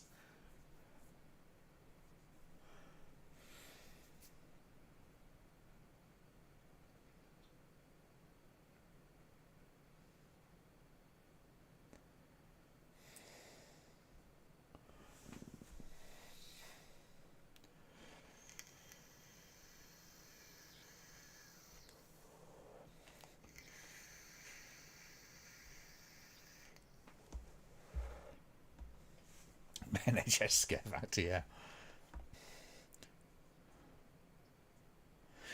But yeah, I wish I'd do more stuff like that, like this these days. To just to highlight what it is that you actually get from things like the NHS, because people sort of only ever, I so often only see like one aspect of any of that kind of stuff. Scare factor is low. Some of them are. I mean, I do remember quite a few of these being unnerving as a kid. Hope this doesn't have the Rolf Harris swimming PIF. It could be worse. It could be clunk click every trip.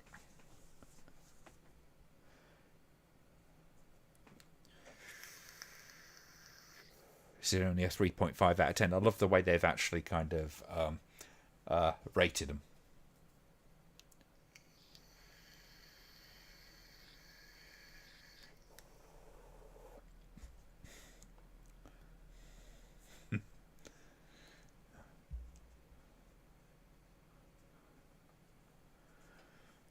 I once made a public information film for Nissan about test track safety, or the guy they got to do the voice over voiceover sounded just like this.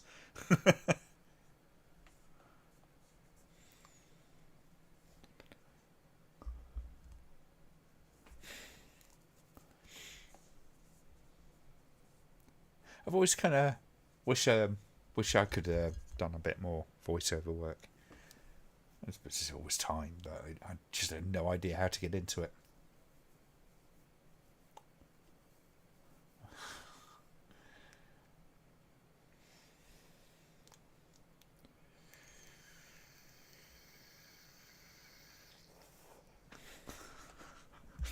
A delightful bit of animation. There was so much of this around when I was a kid. Yeah, it was Mr. Bean, yeah. Oh, not Mr. Bean, obviously. But yeah, Blackadder.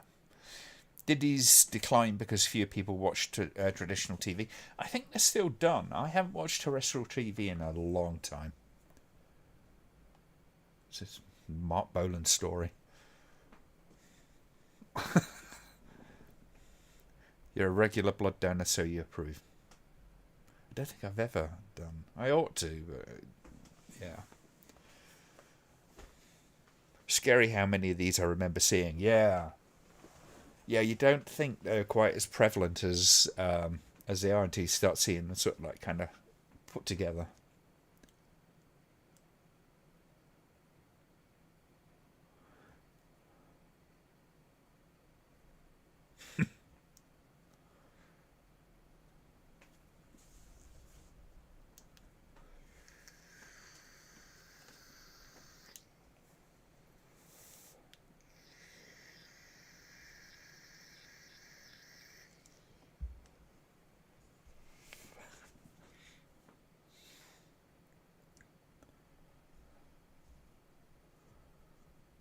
See, this is one of the things. This particular had the carbon monoxide one. It's like they come across as being so many of these come across as being one thing, and then they do this.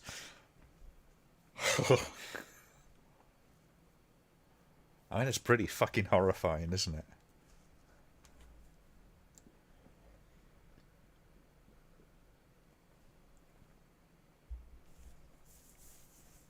You haven't watched TV since around 1996. I think I stopped watching about 2001-ish.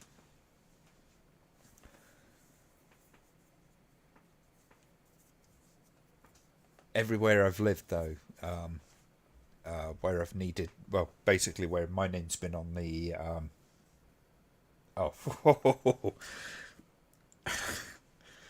that's cringy. Yeah, in the truest sense. But everywhere I've lived, where my name's been on the record, it's always like getting letters from the TV licensing people.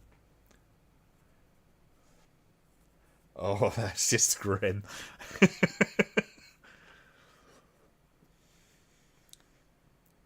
Yeah, it is an interesting bit of cinematography, isn't it, really?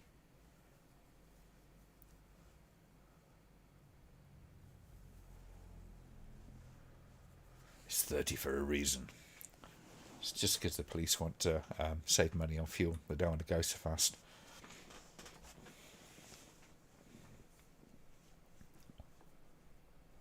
Yeah, it's in sympathy, absolutely. Ghoulish fact, in an old flat of mine, prior tenant died due to carbon monoxide. We got it super cheap. It is one of those things. I've got a carbon monoxide detector up there.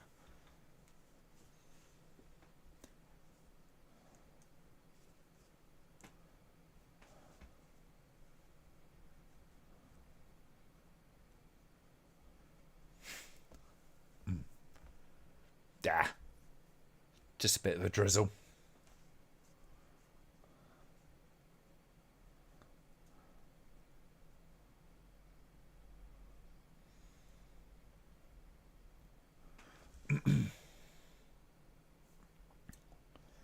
Read that URL as climax, okay.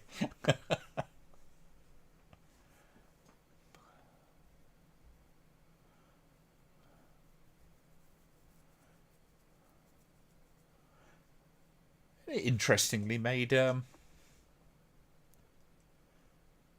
interestingly made film.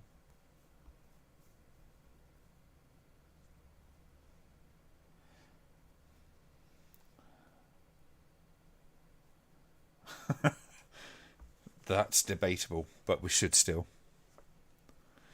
How about not buying more mobile phones and going on holiday every 4 months for a start? Yes. Got smoke alarms upstairs and down, plus a carbon detector in the kitchen where the boiler is. Yeah. Yeah, because my place is quite small, so my kitchen's just sort of over that way, right? And that's a gas cooker, and I've got a gas boiler in here, so.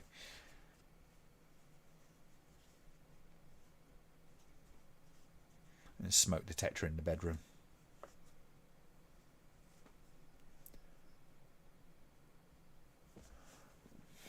Grips of death.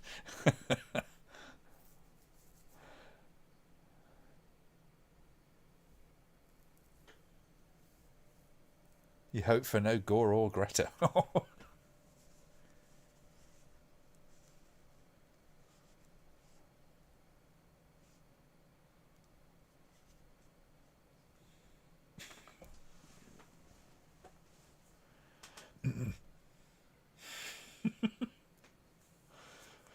it, when you get these kind of like these concerns that are kind of put into this sort of format, and done as well as like this one is with the battery farm and all that kind of stuff, yeah, it has an impact.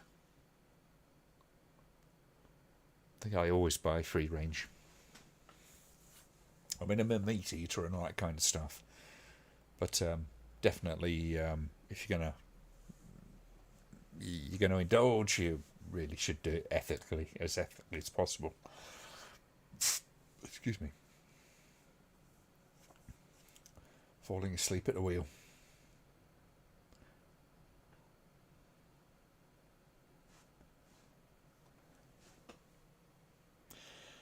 And this is why I'm a vegan. Yeah.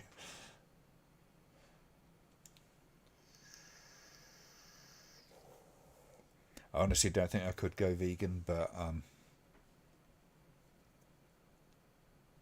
I could probably do with eating less meat.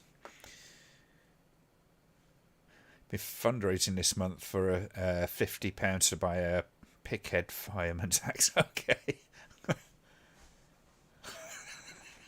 You have strange things that you collect, but fair play to you, sir.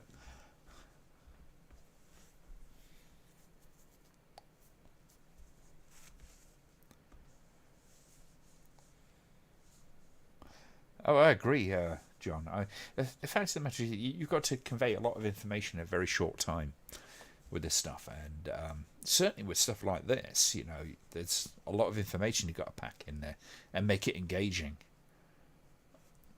I mean, so much of this, I remember when it was out there doing its thing.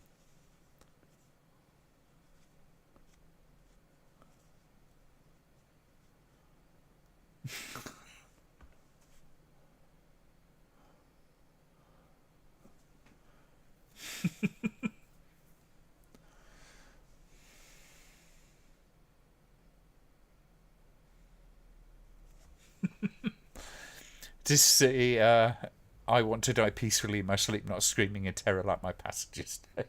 Yes. Modern chicken batteries aren't like that. They have to have room to move, perch, and spread their wings. It's still not. It's still not as ethical as free range in some respects. But yeah, I mean, you can argue certain points and things like that. But yeah. Oh, hello. So it's a bit of a different take on the Play Safe, isn't it? Because I don't know if this was part of the same series. Or Play Safe was a completely separate film. It was like I think it was like a half an hour, and it had several sections to it. The one I remember most is the frisbee into the power station sort of thing. This is a later version, basically a revision of it. Apparently Kubrick was obsessed with ads because of how quickly he told a whole story, and it's yeah. Oof. Yeah, that's gotta suck. No, don't do it, kid. Wow, that was grim. Oh, you hated these electrocution ads. Yeah, they're pretty gruesome. Um, but they got the point across. They absolutely got the point across.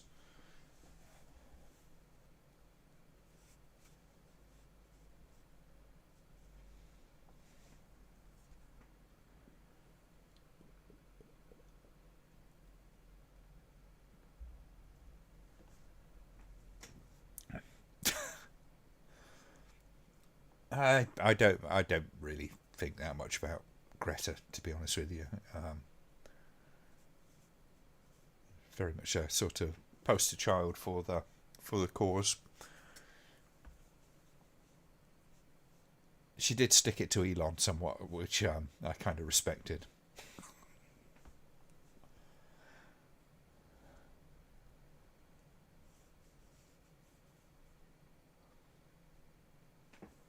German health and safety in the workplace ones are absolute art. Yes, I've heard about those. Oh, this is grim.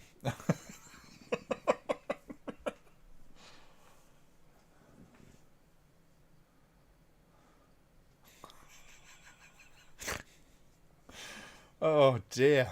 Yeah, that's a pretty grim one. Dragging that rat out of his mouth. Holy shit. Doesn't make entire sense, but there you go. New shoes, yes. Is it new shoes?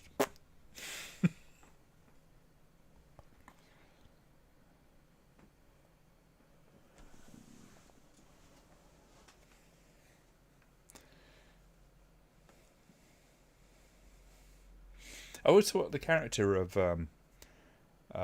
Leo was one of the more interesting ones in Twin Peaks, despite the fact he was only there once in a while. It's utterly detestable character on most fronts, but quite fascinating as well.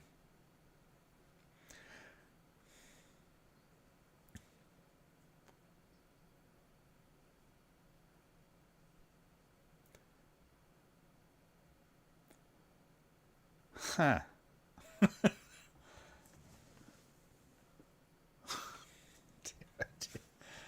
Not seen a lot of these. Not seen TV since around 2010 or so. Yeah, yeah. I mean, a lot of these are kind of like from 80s and 90s, aren't they? You know, so a few of them, obviously, a little bit before that.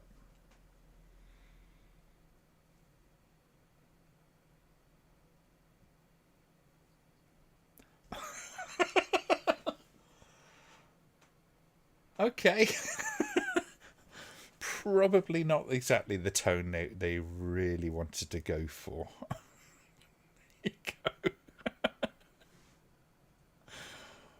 Hmm.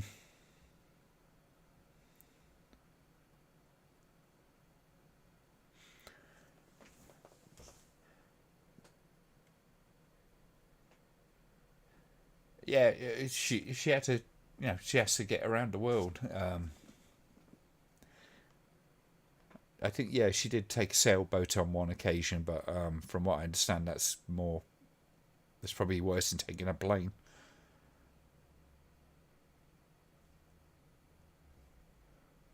Not doggos, yes.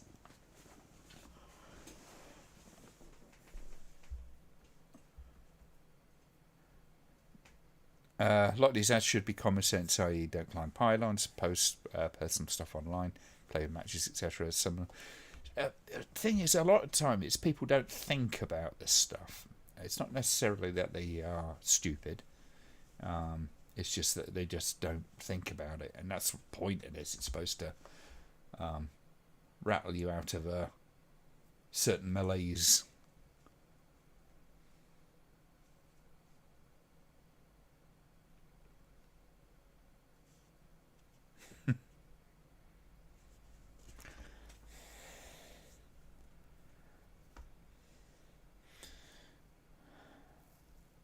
Wanted to see more Jacques Renault for some reason. Found him so creepy but watchable.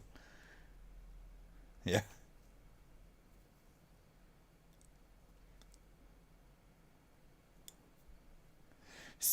Jacques and Jean Reno in Twin Peaks, they were so different, those characters. Jean Reno was kind of like it was an interesting, wonderfully malevolent character. That was one of the things, wasn't it? A lot of those characters in Twin Peaks were the bad guys were just fascinatingly malevolent in that David Lynch kind of way.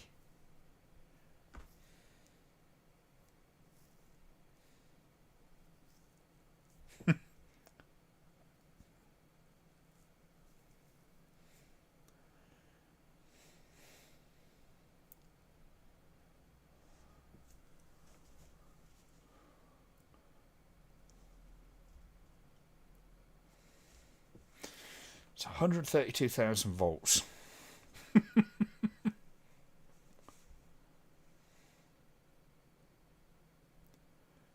Yep. You got the quick way down. Oh my god, they even slow mode it on the way down.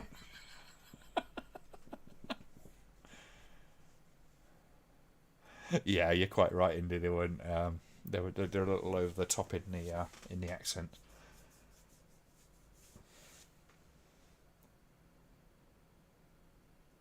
Might have a copyright issue on this particular advert.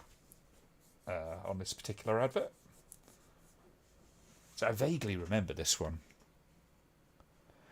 Don't forget Blackie, the madam from the brothel where Audrey goes to work. Yes, yeah. She had her moments as well, didn't she?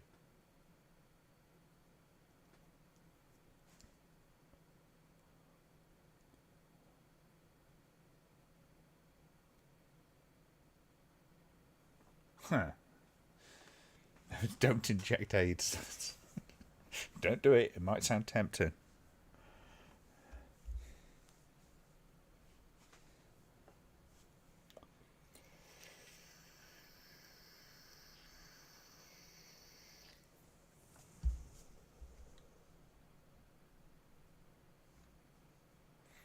Darwinism in action.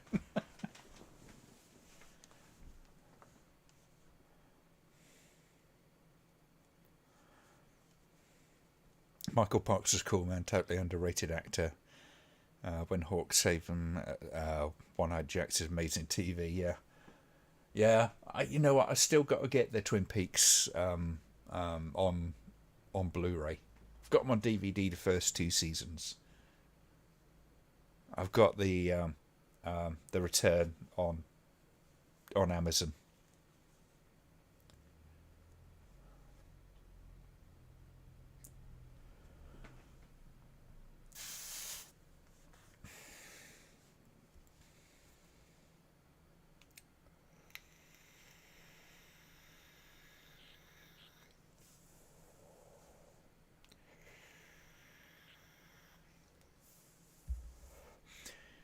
Grew up terrified of AIDS. Now no one talks about it. It's a lot less lethal, obviously now. But yeah.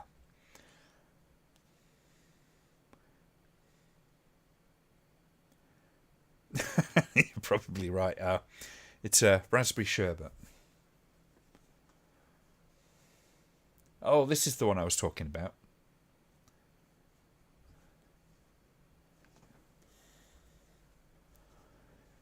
God, it was heavy in the 80s and 90s. Yes, it was. Oh, God. Yeah, no, I mean, we were dealing with the looming threat of a nuclear war, the AIDS pandemic, and all those kind of things going on. There was there was a lot. There's a lot to worry about. I mean, the ultimate PIF, really, in some respects, was for me was Threads. Which is essentially what it was. It was designed like the day after. They were both designed for as being a way of informing the public of what it was, what nuclear war was all about. So, still had massive heroin use back then. It's still a thing these days, isn't it?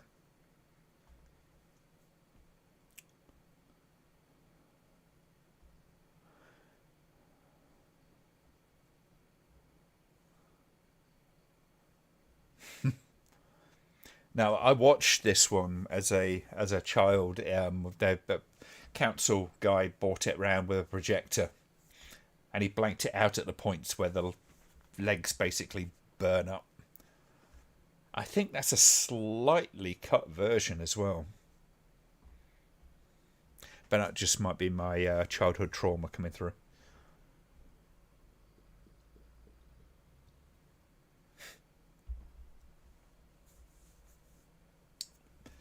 Can't help but think of Ashens every time I hear that Jimmy.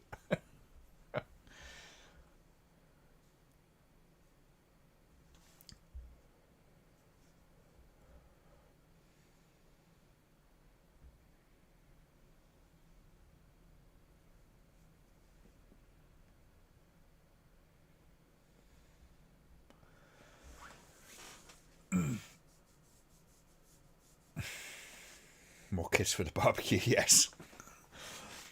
It really didn't. They didn't spare your feelings as a child back then. Between that and things like Apaches and all those others, the finishing line. Some pretty brutal fucking stuff. Like I say, the fact that you remember it years and years and years after, it never leaves your head. It's always there. That's a sign of something very effective.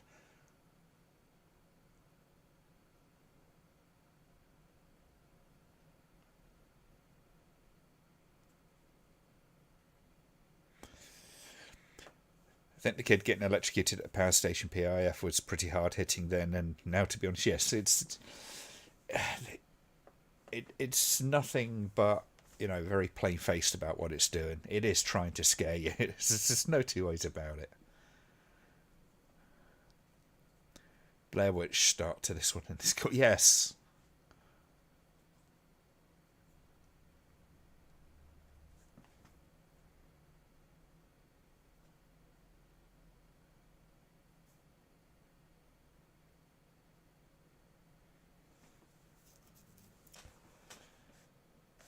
Yes, finishing line. Yes. But Patches, damn, not thought about that one in a while. Yeah. Yeah, that has its moments. The one that always sticks out in the Patches for me is the drowning in cow shit. But the finishing line, yeah, I mean, there's just bodies everywhere by the end of that. It's like, oh my god. It struggled to get it past the BBFC.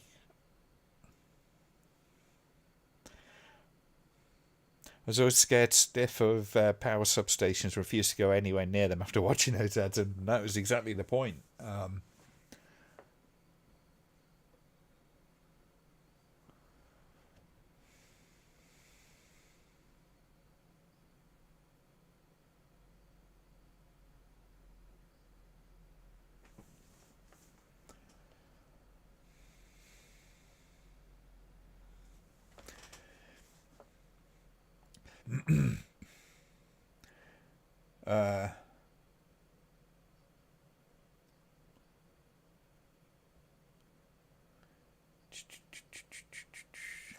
To this day, I've not seen a single smoking advert in Germany anywhere that is still anti-smoking. Well, that is anti-smoking. Yeah, it's just become one of those things, hasn't it? Yeah, for you, it went from very kind of like you could smoke pretty much anywhere, and you go in the pub, you'd come out absolutely just. It's all in your clothes, it's in your hair. Then they started banning it, and then of course you'd have to go outside and all that kind of stuff. It makes the places a lot more pleasant to be in. So I think so, and Indy.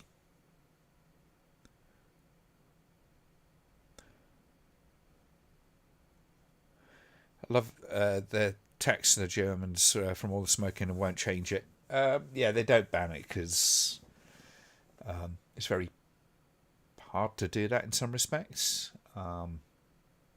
legally speaking. But they make it harder and harder for them to sell them, and more expensive. I think somebody said just recently, they saw somebody buy like 3 packs of cigarettes, and it was like 40 quid odd. Yeah, so it's getting more expensive, less socially acceptable. You couldn't watch Apaches. Yeah.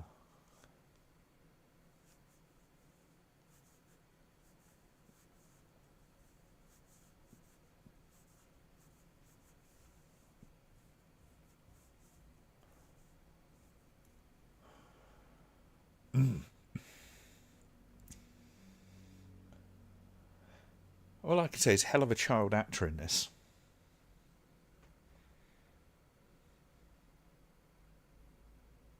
Yes, John.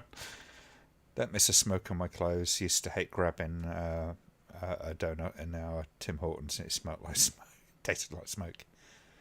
Nah, I mean, attitudes towards it's all changed. It's unusual now to see people smoking. You still do, but it's relatively unusual.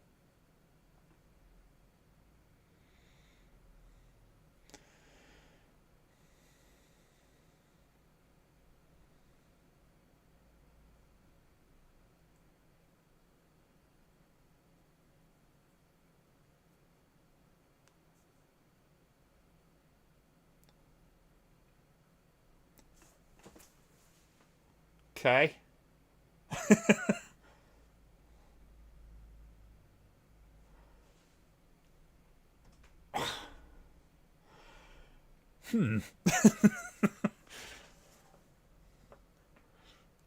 They literally just dropped a car on a child in that advert. Holy shit.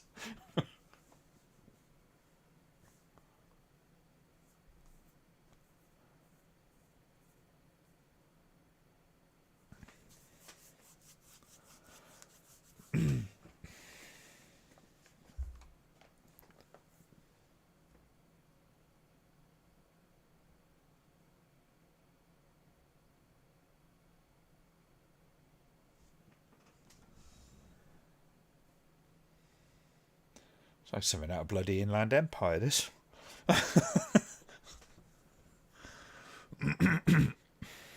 That didn't go in the direction I thought it would. No, it did change a bit, didn't it? That's pretty brutal.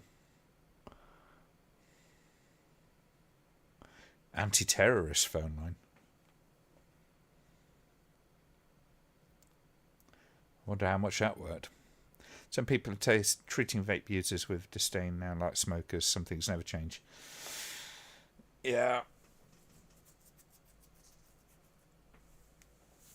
I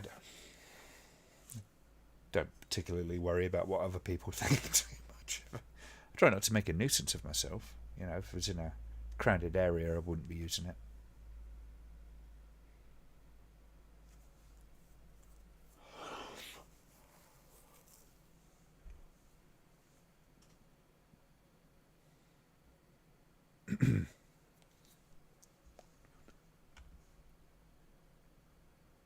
Guessing another one with copyrighted music on it.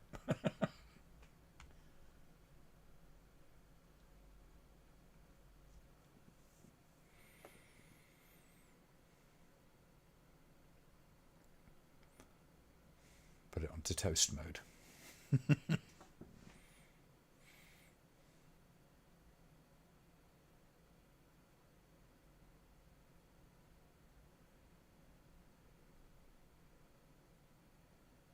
Old electric blankets can kill. Okay. It's oddly specific, but there you go.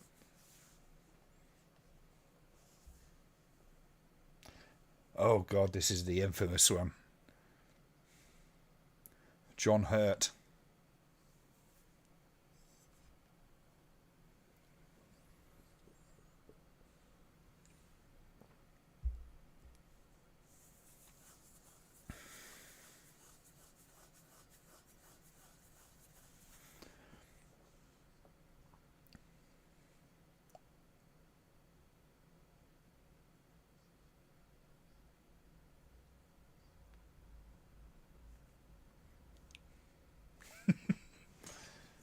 Wow, they're really kind of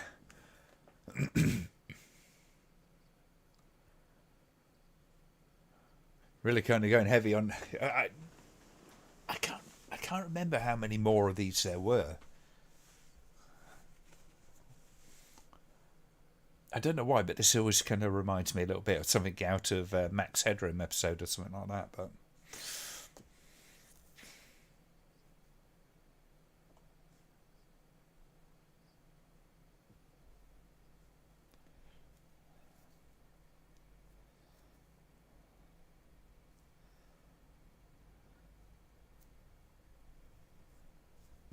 what's a public information film? Ah, somebody mentioned this one earlier. Funny that his best performance, in my opinion, was Love and Death on Long Island.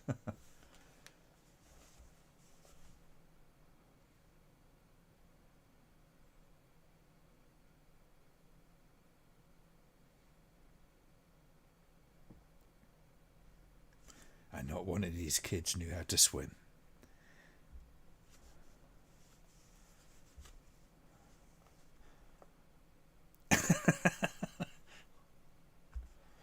It was a bit different back in the day, wasn't it?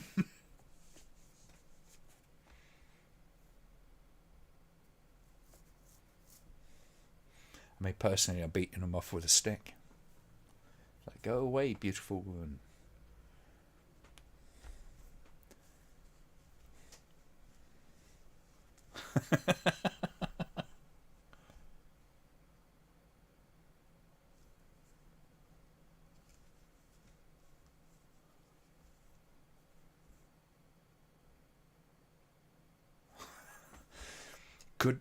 Could there be lighter PIFs like dangers of wearing double denim and even a spoon and fork drawer?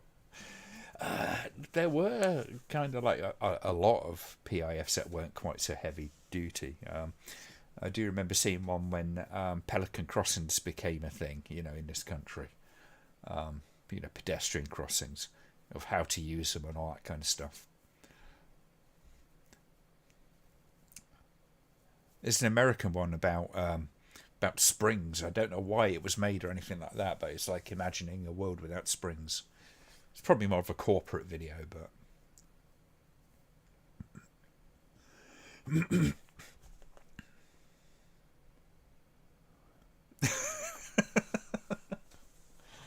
so, Simon, did you turn to horror films as a way of coping? Because actually, I'm not even being entirely glib with that, because it certainly helped me with a lot of stuff when I was growing up.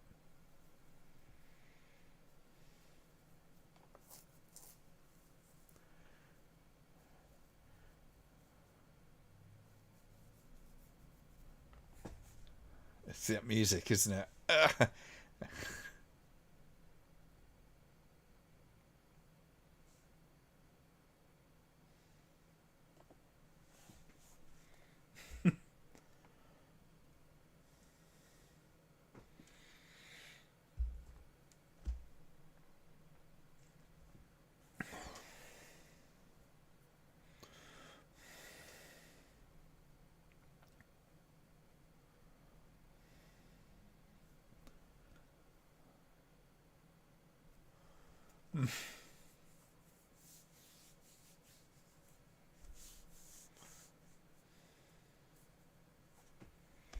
Don't do it. Some of these POs are worse than most of the DPP list. They certainly have a vibe to them. There's always something about these kind of things. It's like with things like Threads, because it's all based much more solidly in a sort of reality. Things that society's sort of coping with at any given time. That made them somewhat unnerving.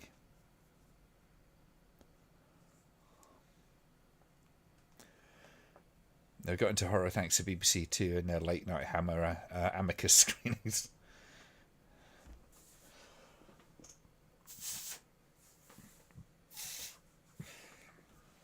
I used to have really, really bad nightmares as a kid. Quite anxious as a child.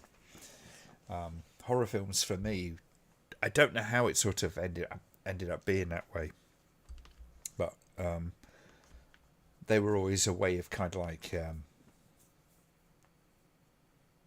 getting rid of a lot of anxiety. Like, so quite apart, quite far away from horror films causing nightmares and distress, that kind of stuff. They made a lot of stuff more copable for me. Nice.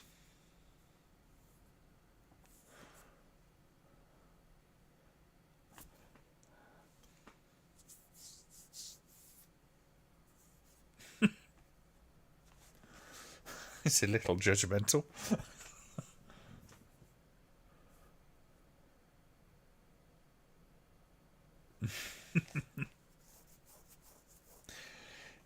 It says I bet vampires are really worried about the AIDS situation. There was plenty. Well, there was a few films that had that kind of as a concern. Vampire films that sort of addressed that kind of thing.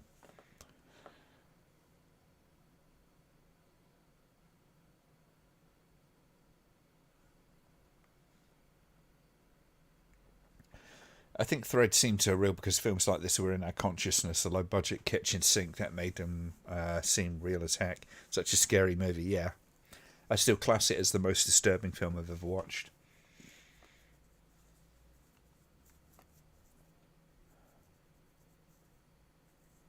Gruesomest one with the flies, yeah. Okay.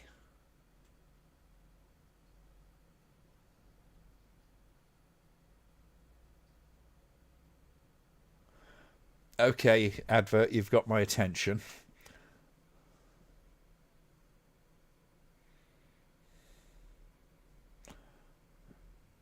Okay.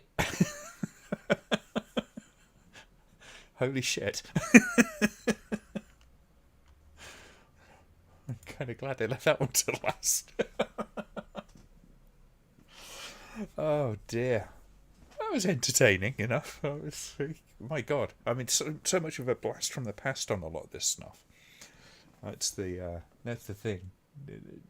I think when it comes to America, it didn't never really quite had the same sort of stuff as it. No, it's not entirely true. I mean, there were some disturbing ones and all that kind of stuff, but I think Britain did it kind of just that little bit more nasty. Saw Alien on TV when it premiered in 1982. The thought of Trump regaining presidency scares me more. You know what? I think that'd be about when I saw Alien for the first time. But yeah. Damn, yes. Was this was on TV? Yes, absolutely. Wow, yep. And the top spot it did a bit, and it was a bit like fucking hell. Holy shit. Watched Threads on the night it went out. Never again. Yes, I watched it on the night it went when it first broadcast. I don't ever think they rescreened it, but yeah, I definitely watched it on the premiere night. I don't know what made me go to watch it either. Apache's 1977 is the Texas Chainsaw Massacre of public information fields. 25 minutes of terror. See, I wouldn't even go with terror, but it's kind of like you sort of sat there go, "What are they? Why? Why are you doing this?" Still maintain that an errant frisbee is more frightening than an A1 mother. Yes. Did they repeat it? Okay. Because yeah, good God, my brother's got the Blu-ray of it. Which is what I mean to get, but if I buy it, I'm not sure I'll watch it. It really, I mean, it had such a massive impact on me, that film, the first time I watched that when I did go back to rewatch it in about 2001, it took me a while to pluck up the courage to put it on. Threads was really hard to find. For a time. First time I saw it was from a friend copying me the VHS.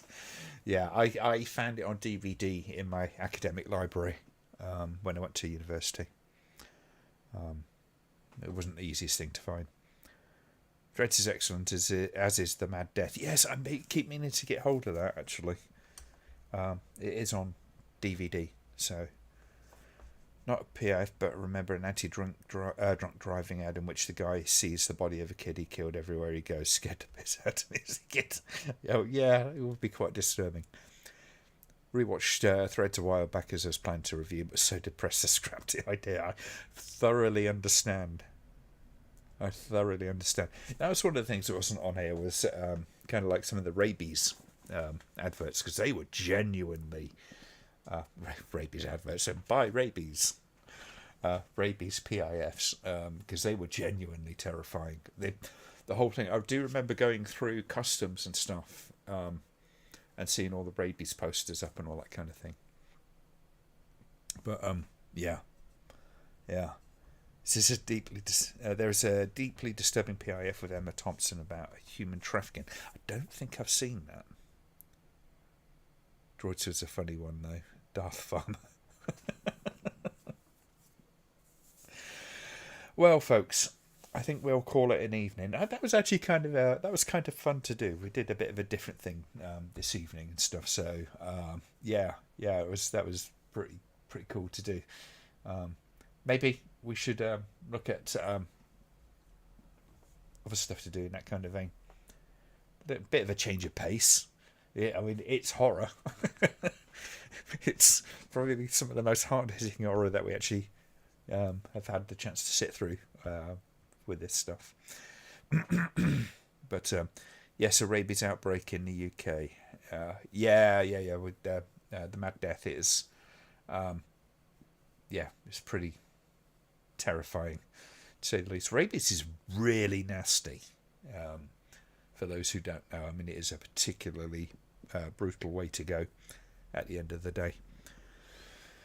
But I think what we'll do is we'll call it a day there.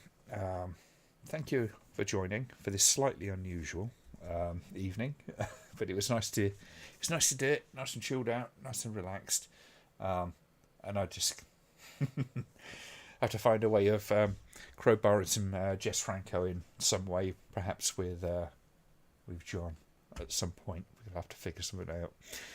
But enjoy the rest of your weekend. Apologies for such a, shall we say, a dry period of no Lampy Man. But when we get back, we try to make it a little bit of quality. But enjoy the rest of your weekend. Have a good night and look after yourselves. And I will see you next time. Maybe a couple of weeks' time, I think. Probably not next weekend, but the weekend after. We'll see what we can do. But for now, good night, folks.